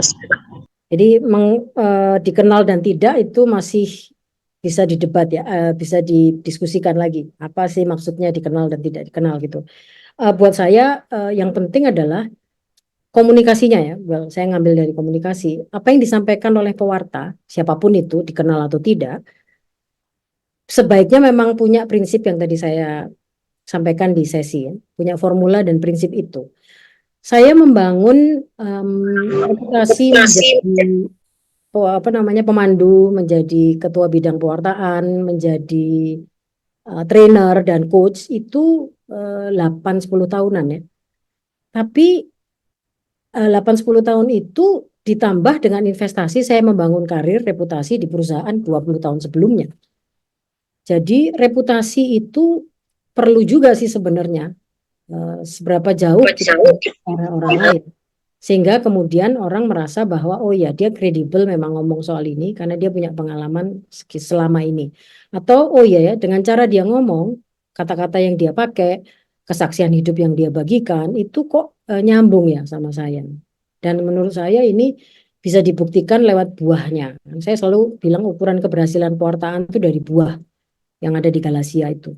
Jadi menurut saya 2 atau 3 hal itu sih yang bisa saya sampaikan. Bu Ellen silahkan kalau mau nambah. Ya, setuju dengan yang disampaikan Bu Santi ya. Saya hanya nambahin lagi, selain yang disampaikan Bu Santi, artinya gini, 1-2 orang itu juga satu yang hal yang berharga. Tadi saya mau ngomong apa kok nggak blank sekarang. Ya intinya pokoknya memang benar bahwa, oh ya, tadi saya kan juga sempat menyampaikan beberapa foto-foto ya, bagaimana saya itu mengajar, mewartakan untuk lingkungan-lingkungan yang lebih besar, seperti itu. Memang itu bagian dari apa namanya, bagian dari saya mau menyampaikan kepada Bapak Ibu bahwa saya ini punya pengalaman di bidang itu. Karena sebagai awam, kadang-kadang kita orang Katolik sendiri kan masih bersifat pasosentris ya. Artinya kalau mereka itu bukan imam atau biarawan-biarawati, apalagi kita bicara soal kitab suci, kita mungkin masih dipertanyakan atau diragukan lah istilahnya seperti itu. Nah, oleh sebab itu seperti tadi kata Bu Santi, kita perlu membangun kompetensi itu dengan pengalaman, kemudian di bidang terkait, kemudian memang belajar, mengikuti kursus-kursus kitab suci, mengikuti pendalaman-pendalaman praktis seperti ini untuk memperlengkapi kompetensi kita. Nah, lalu saya kan pernah sampaikan juga bahwa kita nggak mungkin menawarkan diri, kecuali kita diminta dalam hal pelayanan. Nah, oleh sebab itu, ketika ada pelayanan yang ditawarkan kepada kita, kita terima. Nah, itu kesempatan untuk belajar dan semakin bergantung pada Tuhan. Nah, setelah kita menyampaikan itu, pasti kan ada feedback. Dan juga ketika mereka mengundang kita kembali, itu juga suatu konfirmasi bahwa kita sudah diterima dan bertumbuh, dan memang itu panggilan kita. Kita punya panggilan di bidang pewartaan ini. Kalau semakin banyak yang meminta. Kalau memang masih belum, ya kita mengupgrade diri. Artinya begini, saya selalu ingat ketika murid itu siap, maka guru itu akan datang. Jadi ketika kita siap, pelayanan itu pun akan datang kepada kita. Seperti itu, Bapak. Terima kasih. Terima kasih Bu Santi, Bu Ellen.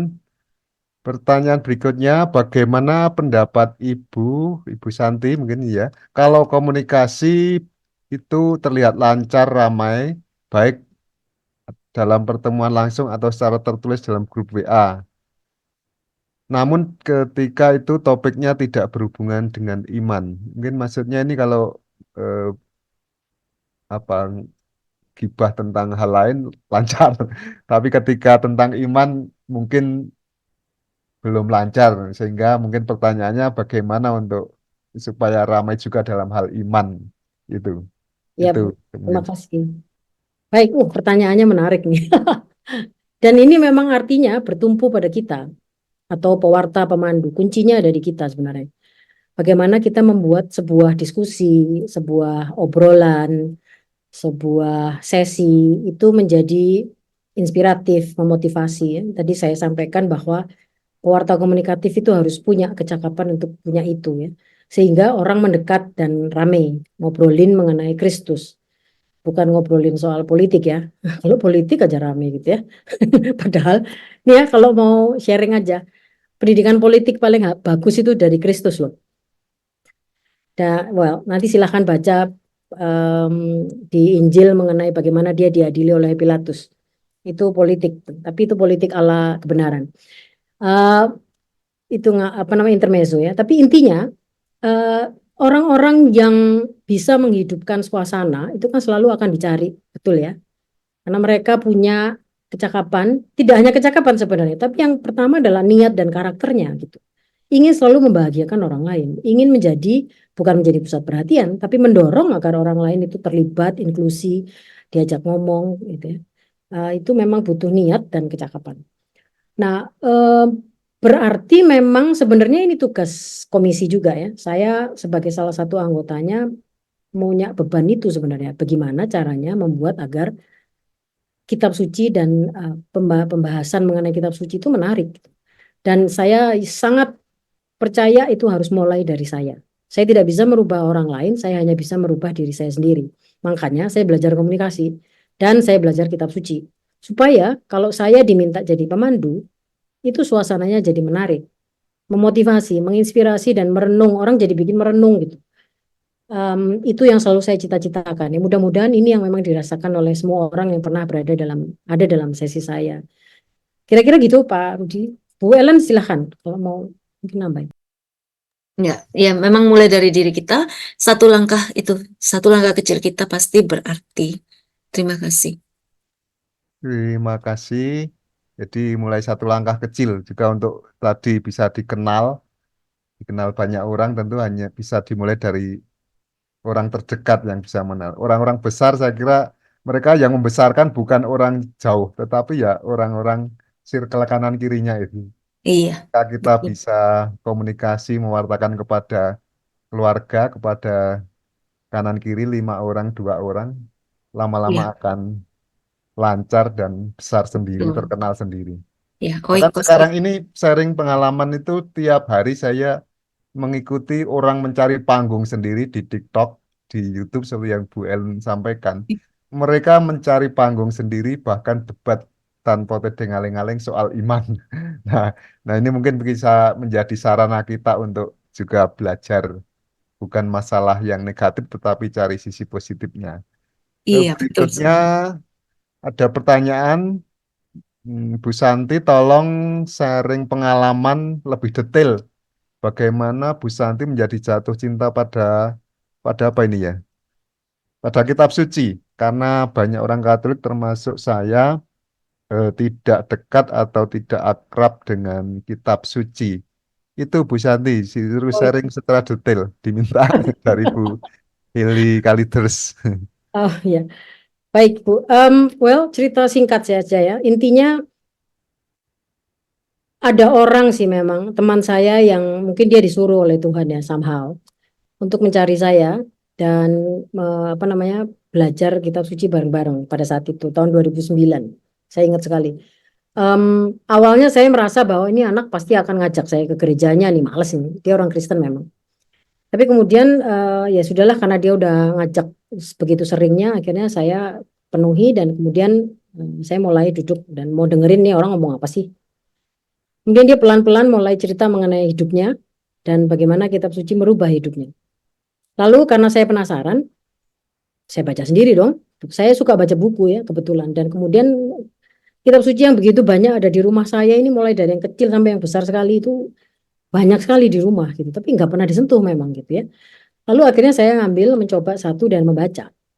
Nah, ketika membaca memang awalnya saya nggak ngerti ya, makanya saya kemudian baca buku, ngambil referensi, dengerin khotbah orang lain, dengerin kesaksian orang lain gitu ya.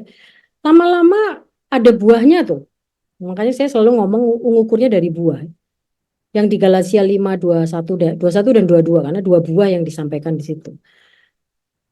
Buahnya itu kan kedamaian, sukacita, pengharapan kalau nggak salah ya. Nah, saya ngukur dari situ. Ketika saya baca dan kemudian saya ngerti, kok saya jadi tenang ya. Lalu diulangi lagi, ada masalah peristiwa uang hilang, saya ditipu dari belakang, uangnya habis, kemudian mobil nggak ngapa-ngapain, ditabrak kanan kiri, keluar duit lagi gitu kan. Lalu saya mencoba mencari buahnya lagi, karena saya ngambil dari kitab suci. Saya coba, saya ingin tahu apa sih yang bikin ini jadi menyenangkan. Saya baca dan saya belajar. Dan ternyata memang kebenarannya di situ. Waduh, dalam dan jeru kalau bahasa Jawanya. Sangat dalam apa yang ditulis di sana itu sebenarnya. Dan kemudian saya nemu benang merahnya. Lalu yang saya pelajari sangat amat mencerahkan adalah gini, kalau belajar kitab suci, semua peristiwa yang datang menghampiri saya, apapun itu, kalau saya tahu salah saya di mana di awal, itu saya udah ada di jalan yang benar. Dan itu saya udah buktikan 10 tahun ini. Karena 40 tahun kemarin kan saya ancur-ancuran ya, ngawur. 10 tahun ini saya baru belajar. Nah, itu cerita singkatnya sih. Nah, kira mungkin menjawab ya. Jadi memang butuh Roh Kudus sih untuk bisa baca. Roh Kudus itu lewat doa dan permenungan, tapi juga dari saya dengerin Bu Ellen, saya dengerin orang-orang pendeta, dengerin Romo, baca buku, saya beli buku-buku yang rada-rada mahal itu, nyicil gitu ya. Tapi kemudian mulai lihat benang merahnya dan mulai menyukai, karena ternyata memang luar biasa. Karena saya juga percaya bahwa kalau kamu cari, kamu nemu kan. Saya nyari apa sih artinya ini dan saya nemu. Kira-kira gitu mungkin, Bu. Bu siapa tadi? Ya, terima kasih dari Bu siapa? Hili ya, Kalideres. Ya memang seseorang akan mengalami ngeh itu mungkin beda-beda Bu Santi ya. Bu Santi mengalami perjumpaan secara khusus karena satu hal. Mungkin dari Bu Hili juga akan mengalami tapi di dalam sisi lain. Ya.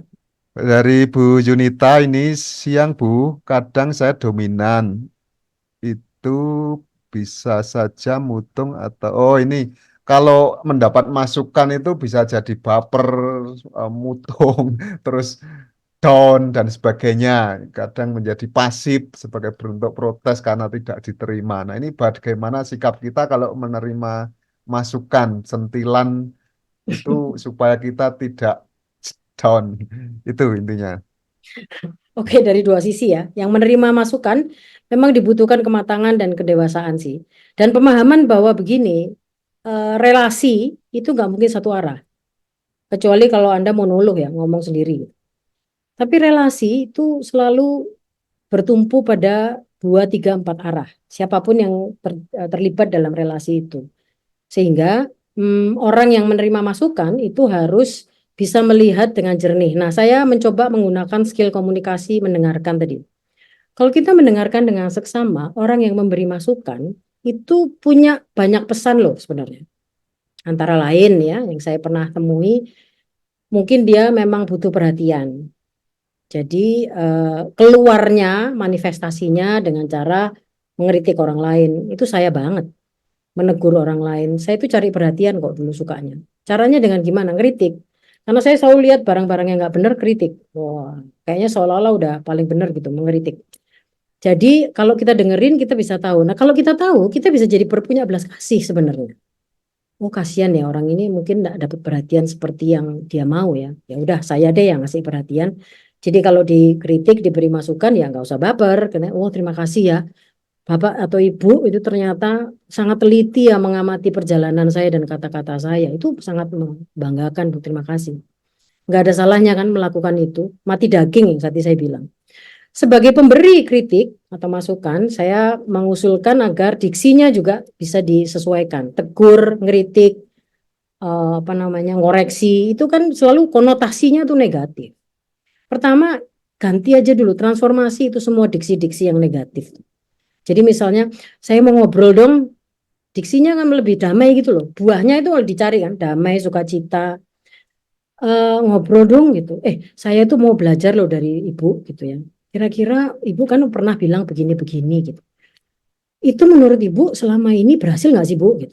Jadi kita tampil atau keluar sebagai orang yang curious gitu, ingin tahu, tulus gitu.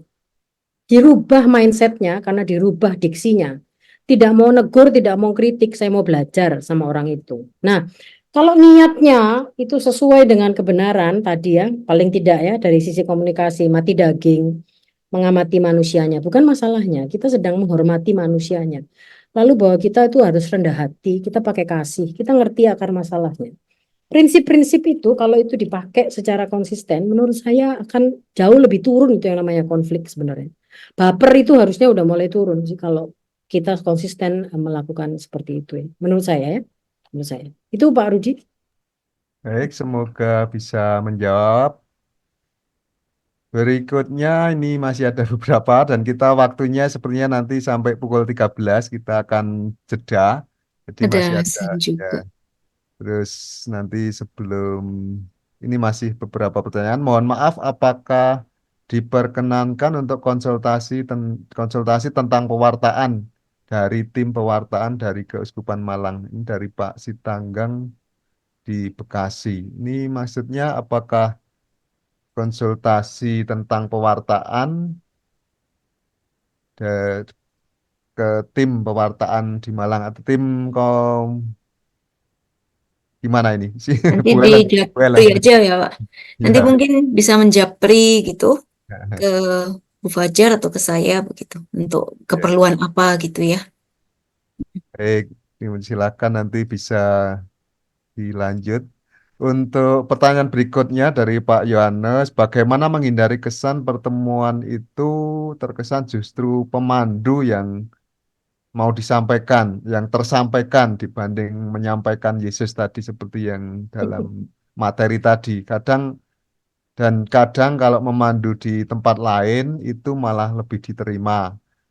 Bagaimana cara merubah kesan seperti itu? Nah, ini mungkin kesan ketika kita evaluasi diri mungkin seperti itu. Itu mungkin Hmm. 2 poin. Bu Sally. Ya, oke. Sebelumnya saya disclaimer dulu ya. Jawaban saya ini cepat itu sebenarnya karena tidak memperhitungkan banyak elemen sebenarnya. Karena semua peristiwa komunikasi itu harus diselidiki secara menyeluruh sebenarnya. Tapi nggak ada waktu dan nggak ada tempat. Jadi yang saya sampaikan ini yang cepat tactical saja ya.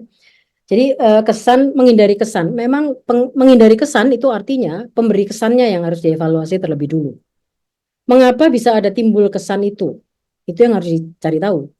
Apakah konten pembicaraannya itu banyak diisi dengan saya, pengalaman saya, prestasi saya, atau kebenaran yang sebenarnya mau disampaikan.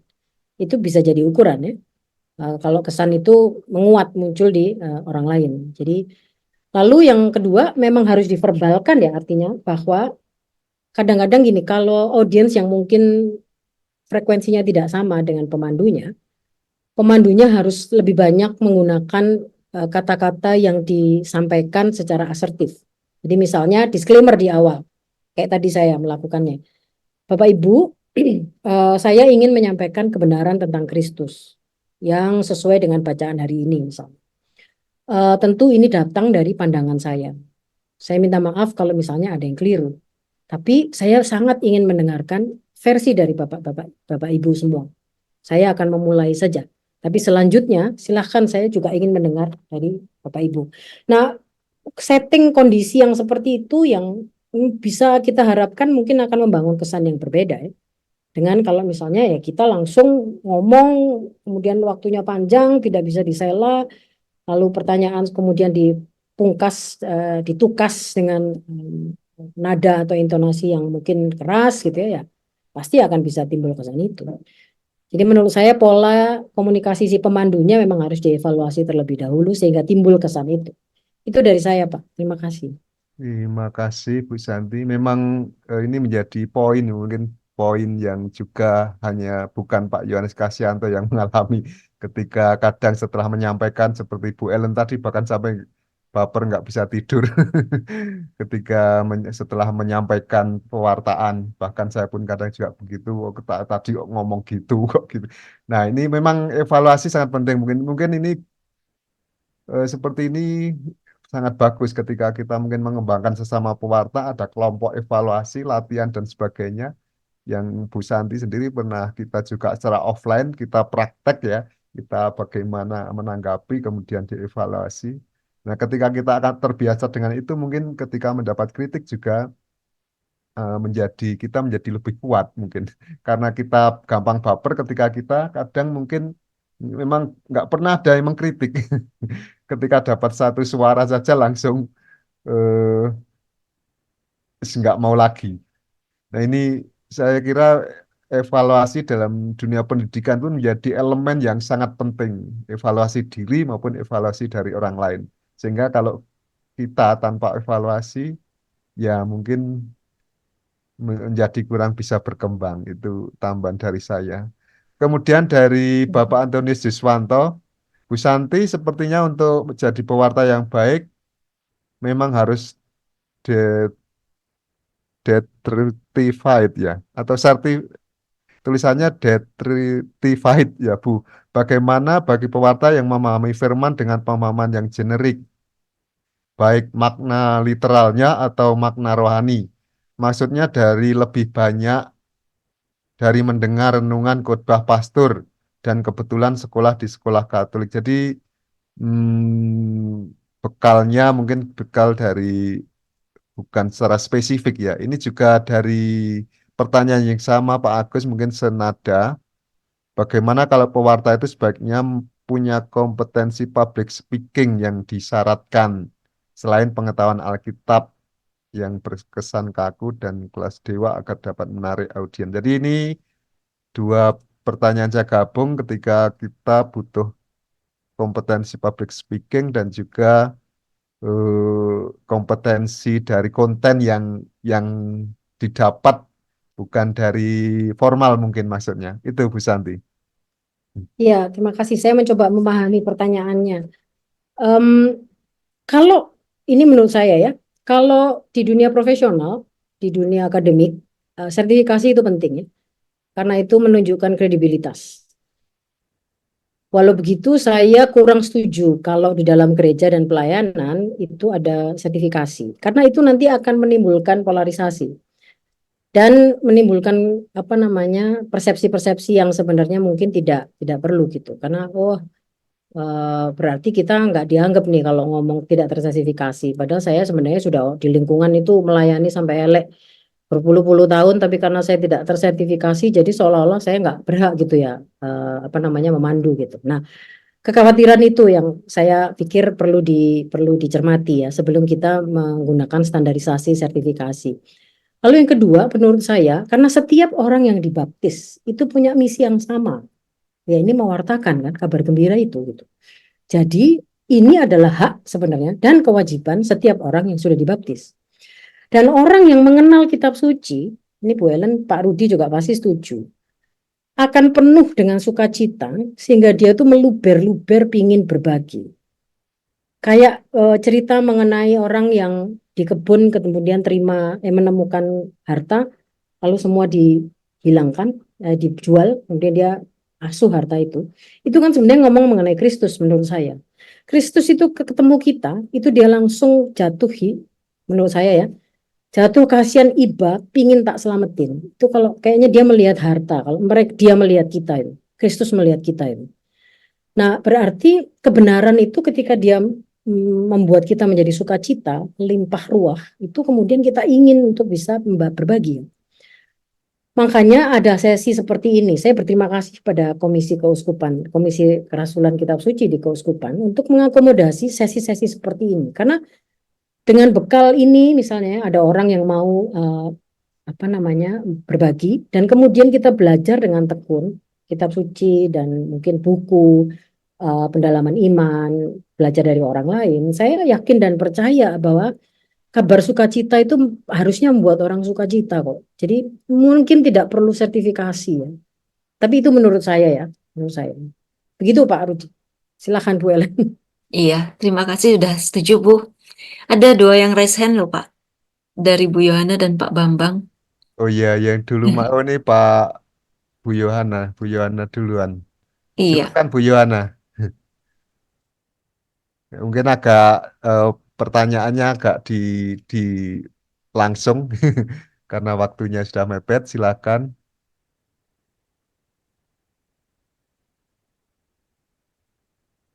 Belum dibuka mic-nya, Pak.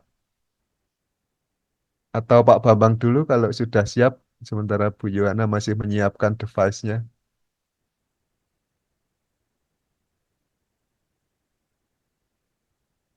Gimana, Pak Bambang atau Bu Yohana? Silakan yang terbuka mic-nya lebih dulu. 1, 2, 3.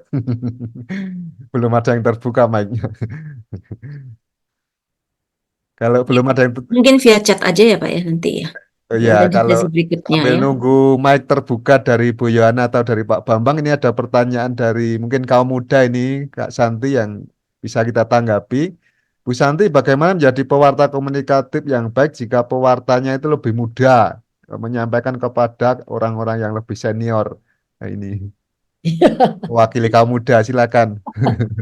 Ya ini saya juga sebenarnya apa namanya ngamatin ini apa perbedaan generasi ini memang saya sih selalu berpendapat bahwa siapapun itu yang berbicara, yang berkomunikasi itu memang harus punya prinsip dan value bahwa dia menghormati semua audiens yang ada di depan dia. Mereka datang apa namanya meluangkan waktu untuk mendengarkan kita kan. Itu mindset pertama yang harus kita terima. Itu artinya nanti akan mendorong cara kita ngomong lagi-lagi. Perilaku kita yang di dalam, apa mindset kita itu akan mendorong ketika ngomong. Nah, saya komunikasi yang efektif itu kan kalau bahasanya itu membumi ya. Membumi dalam arti bisa diterima oleh semua, oleh umum. Intinya gitu ya. Nah, usahakan untuk punya kecakapan itu, skill itu, nggak usah lama-lama. Kalau misalnya ngomong sama orang tua, kita tahu karakter orang Karakter orang. Lanjut, Bu. karakter orang tuanya seperti apa. Ya sudah, kita mengikuti mereka. Jadi kalau misalnya sebagian besar adalah orang tua yang mungkin kesepian atau orang tua yang mungkin sudah begitu banyak sering kali menjadi pengurus tiba-tiba sekarang pensiun ya, mungkin post syndrome. Akar-akar masalah itu loh yang kita harus punya itu sebanyak-banyaknya. Nah, kita bisa mulai dengan misalnya nih kalimatnya adalah Ibu Bapak, saya ini sebenarnya kader loh ada di depan Ibu Bapak yang sangat senior. Saya tahu begitu banyak punya knowledge dan ilmu. Saya terima kasih sejak saya remaja saya dibina oleh Anda. Selama ini sehingga akhirnya saya bisa menjadi pemuda atau pemudi sekarang tetap menjadi Katolik, kita nggak terganggu. Nah, sebelum saya menyampaikan apa namanya materi, saya ingin dengar dulu dari Bapak Ibu. Menurut Bapak Ibu yang senior ini, apa sih sebenarnya topik kita ini? Sebenarnya kita ngomongin soal apa sih? Misalnya gitu. Itu contoh saja ya. Tapi perhatikan tone-nya ya. Tone itu apa ya? Settingannya itu loh. Settingan kita ngomong, kalimat yang kita pakai, yang kita pilih secara sengaja dan direncanakan untuk ngomong dengan orang-orang yang mungkin akan lebih sulit menerima kita. Jadi PR-nya adalah memahami latar belakang audiens sebisa mungkin. Kalau tahu akar masalahnya akan lebih bagus. Yang kedua, kalau nggak ngerti pakai bahasa istilah-istilah umum. Bahasa tubuhnya juga nanti akan mengikuti verbalnya. Kita nggak bisa belajar banyak bahasa tubuh ya karena online ya. Tapi intinya begitu. Mudah-mudahan bisa dipahami. Iya, baik. Terima kasih. Mungkin Bu Yohana kalau mau menyampaikan silakan, sudah dibuka tadi karena bocor-bocor. Silakan. Iya, saya bukan Bu Yana, Pak Pak Yohanes, suaminya, karena satu HP untuk orang dua. Ya, ya, oke. Selamat siang, salam. pada Bapak Ibu semuanya, khususnya kepada Bapak Ibu pembawa narasumber. Saya mau tanya, ini sebenarnya sederhana, tapi kadang-kadang di suatu tempat di gereja itu kadang-kadang mengundang pertanyaan. Maksudnya demikian, pewarta bisa disebut juga kan narasumber yang bertugas mewartakan kabar gembira di lingkungan atau dalam hidup menggereja. Di mana pewarta tersebut merasa serba bisa, sehingga kalau ada kegiatan tidak pernah datang. Itu loh. Maksud kami namanya pewarta ini kan juga termasuk ujung tombak dalam suatu pewartaan kabar gembira di lingkungan gereja. Itu tadi, setiap kegiatan nggak mau datang karena dia merasa bisa. Misalnya, di gereja ada rekoleksi, tidak mau datang karena tahu, karena merasa bisa. Kami sebagai teman tuh ingin mengajak karena beliau itu narasumber atau pewarta, tentunya kan bisa sebagai tim atau panitia pelaksana. Yang saya tanyakan, bagaimana cara mengajak teman atau pewarta yang seperti ini agar beliaunya itu ya berbaur dengan yang lain bersama-sama sebagai penyampai atau kabar gembira, sehingga teman semakin banyak, semakin baik, tidak ada miskomunikasi gitu. Jadi bagaimana cara mengajak ada teman yang seperti ini supaya kalau ditinggal dia biar tidak tersinggung, dan kalau diajak biar mau ikut. Terima kasih, pertanyaan sederhana ini kami sampaikan kepada Ibu narasumber. Terima kasih, berkah dalam. Nah, dalam, silakan Bu Santi. Iya, terima kasih Pak. Pertanyaan sederhana, saya juga mencoba menjawab sederhana, meskipun sebenarnya isunya kompleks banget ini Pak. Siap, terima kasih. Jadi caranya adalah paling mudah sebenarnya ditanya Pak. Karena persepsi kita bahwa dia tidak suka tidak hadir, persepsi bahwa dia itu serba bisa, itu kan dari kita. Itu persepsi kita ya. Mungkin memang signalnya, pesannya keluar dari dia gitu. Tapi kalau nggak pernah dikonfirmasi, kita sebenarnya nggak bisa menggunakan itu sebagai dasar kita memutuskan bahwa oh dia nggak mau hadir dan nggak mau bergaul misalnya. Jadi menurut saya yang paling sederhana ya diajak bicara, diajak ngomong gitu Pak. Terus sampaikannya misalnya begini, misalnya pewartanya saya nih Bu Santi misalnya, Bu Santi, saya mau ngomong boleh ya Bu, saya tuh merasa loh Bu bahwa Ibu tuh jarang hadir gitu. Padahal Ibu kan pewarta ya, Ibu narasumber misalnya. Kami tuh seneng loh Bu kalau Ibu hadir. Terus sampaikan mengapa kehadiran Bu Santi di situ tuh penting. Karena kalau Ibu ada, itu bisa lebih rame, kemudian mungkin juga bisa ikut membantu, mendidik gitu Pak. Jadi cara kita ngomong itu tidak ngajak atau menghindari dari sisi koreksi ya, karena kan seolah-olah pesannya jadi gini, Anda itu narasumber tapi nggak pernah hadir, kenapa sih? Kan gitu kan. Itu kan pertanyaannya. Nah itu harus ditransformasi Pak. Supaya buahnya itu nggak jadi buruk dan dianya merasa aman karena ditanya baik-baik gitu kan. Jadi pertanyaannya seperti yang tadi saya sampaikan. Lalu kalau misalnya ada emosi, itu harus diklaim sebagai emosi saya. Ini saya loh Bu, saya itu merasa nggak nyaman sih Bu kalau nggak ada Bu Santi di sini gitu. Itu kan kasih ya Pak. Dagingnya mati kan kita. Kita nggak ingin ngajak, nyuruh, dan kalau dia mau, saya berhasil. Enggak. Tapi kayaknya ada sesuatu yang kurang nih kalau Ibu nggak ada nih. Boleh nggak sih Bu datang? Jadi paradigma persepsi pesan-pesan yang kita bangun sendiri dalam benak kita memang harus terus-menerus disinkronkan dengan kitab suci sih Pak menurut saya. Karena hanya dari situ kita jadi tahu buahnya ini benar apa enggak ya. Kalau di Galatia tuh soalnya ada buah yang buruk lalu bawahnya buah yang benar. Nah, kita gampang tuh lihat buahnya yang mana ya. Kalau ini ya berarti keliru. Kalau buahnya yang ini, oh berarti saya udah benar. Itu kali ya Pak. Mudah-mudahan membantu.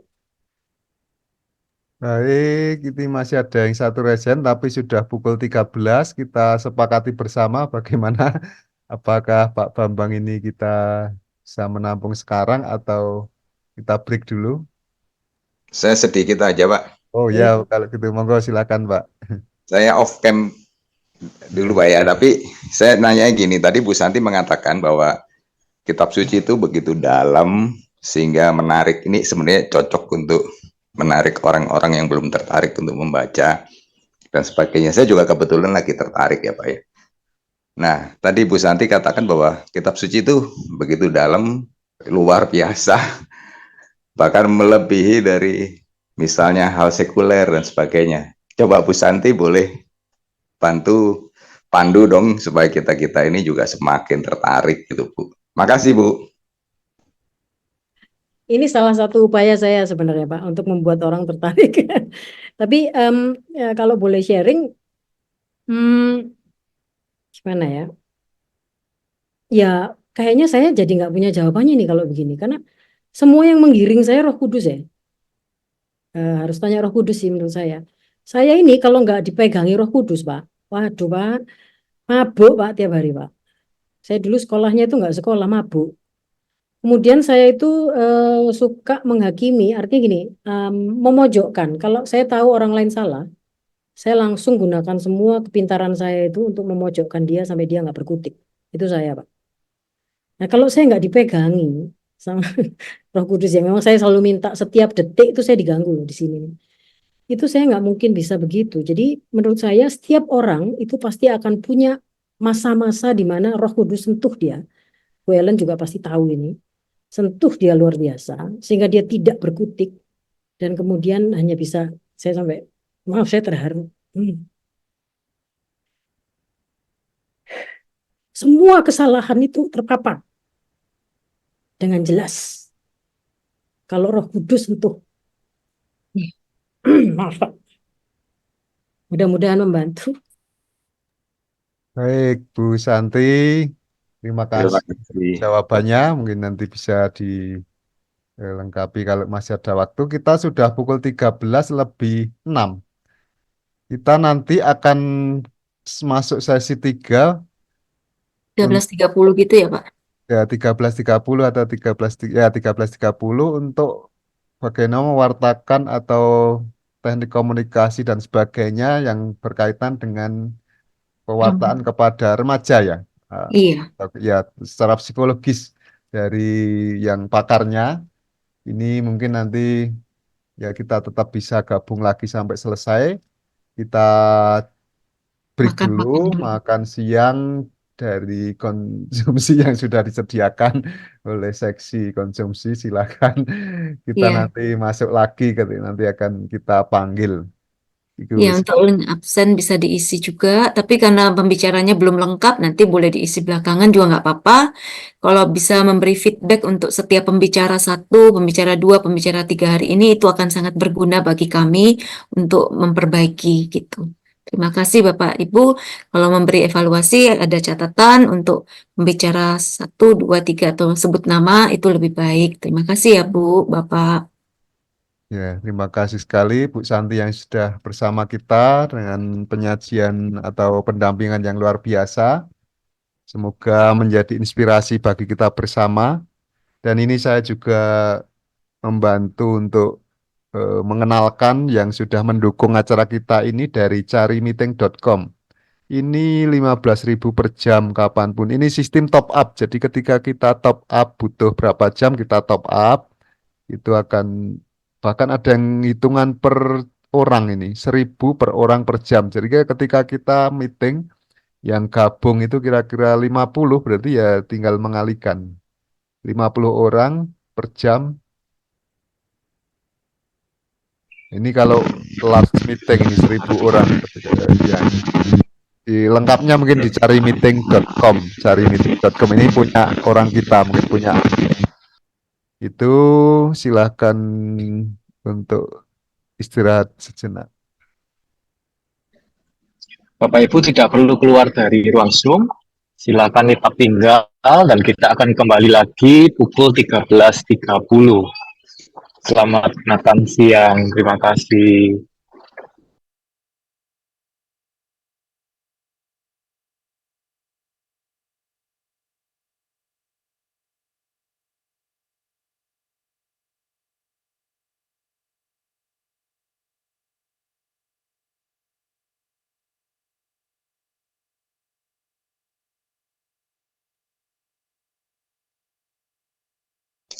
Eh, Pak, mohon maaf dan mohon izin mau bertanya sebentar. Iya, Pak. silakan Pak. Mau bertanya ini saja, Bu. Pak, Iya. ini kan sedang jam istirahat. Maksud saya, apakah saya boleh live dulu gitu, boleh saya live dulu untuk makan Boleh, siang.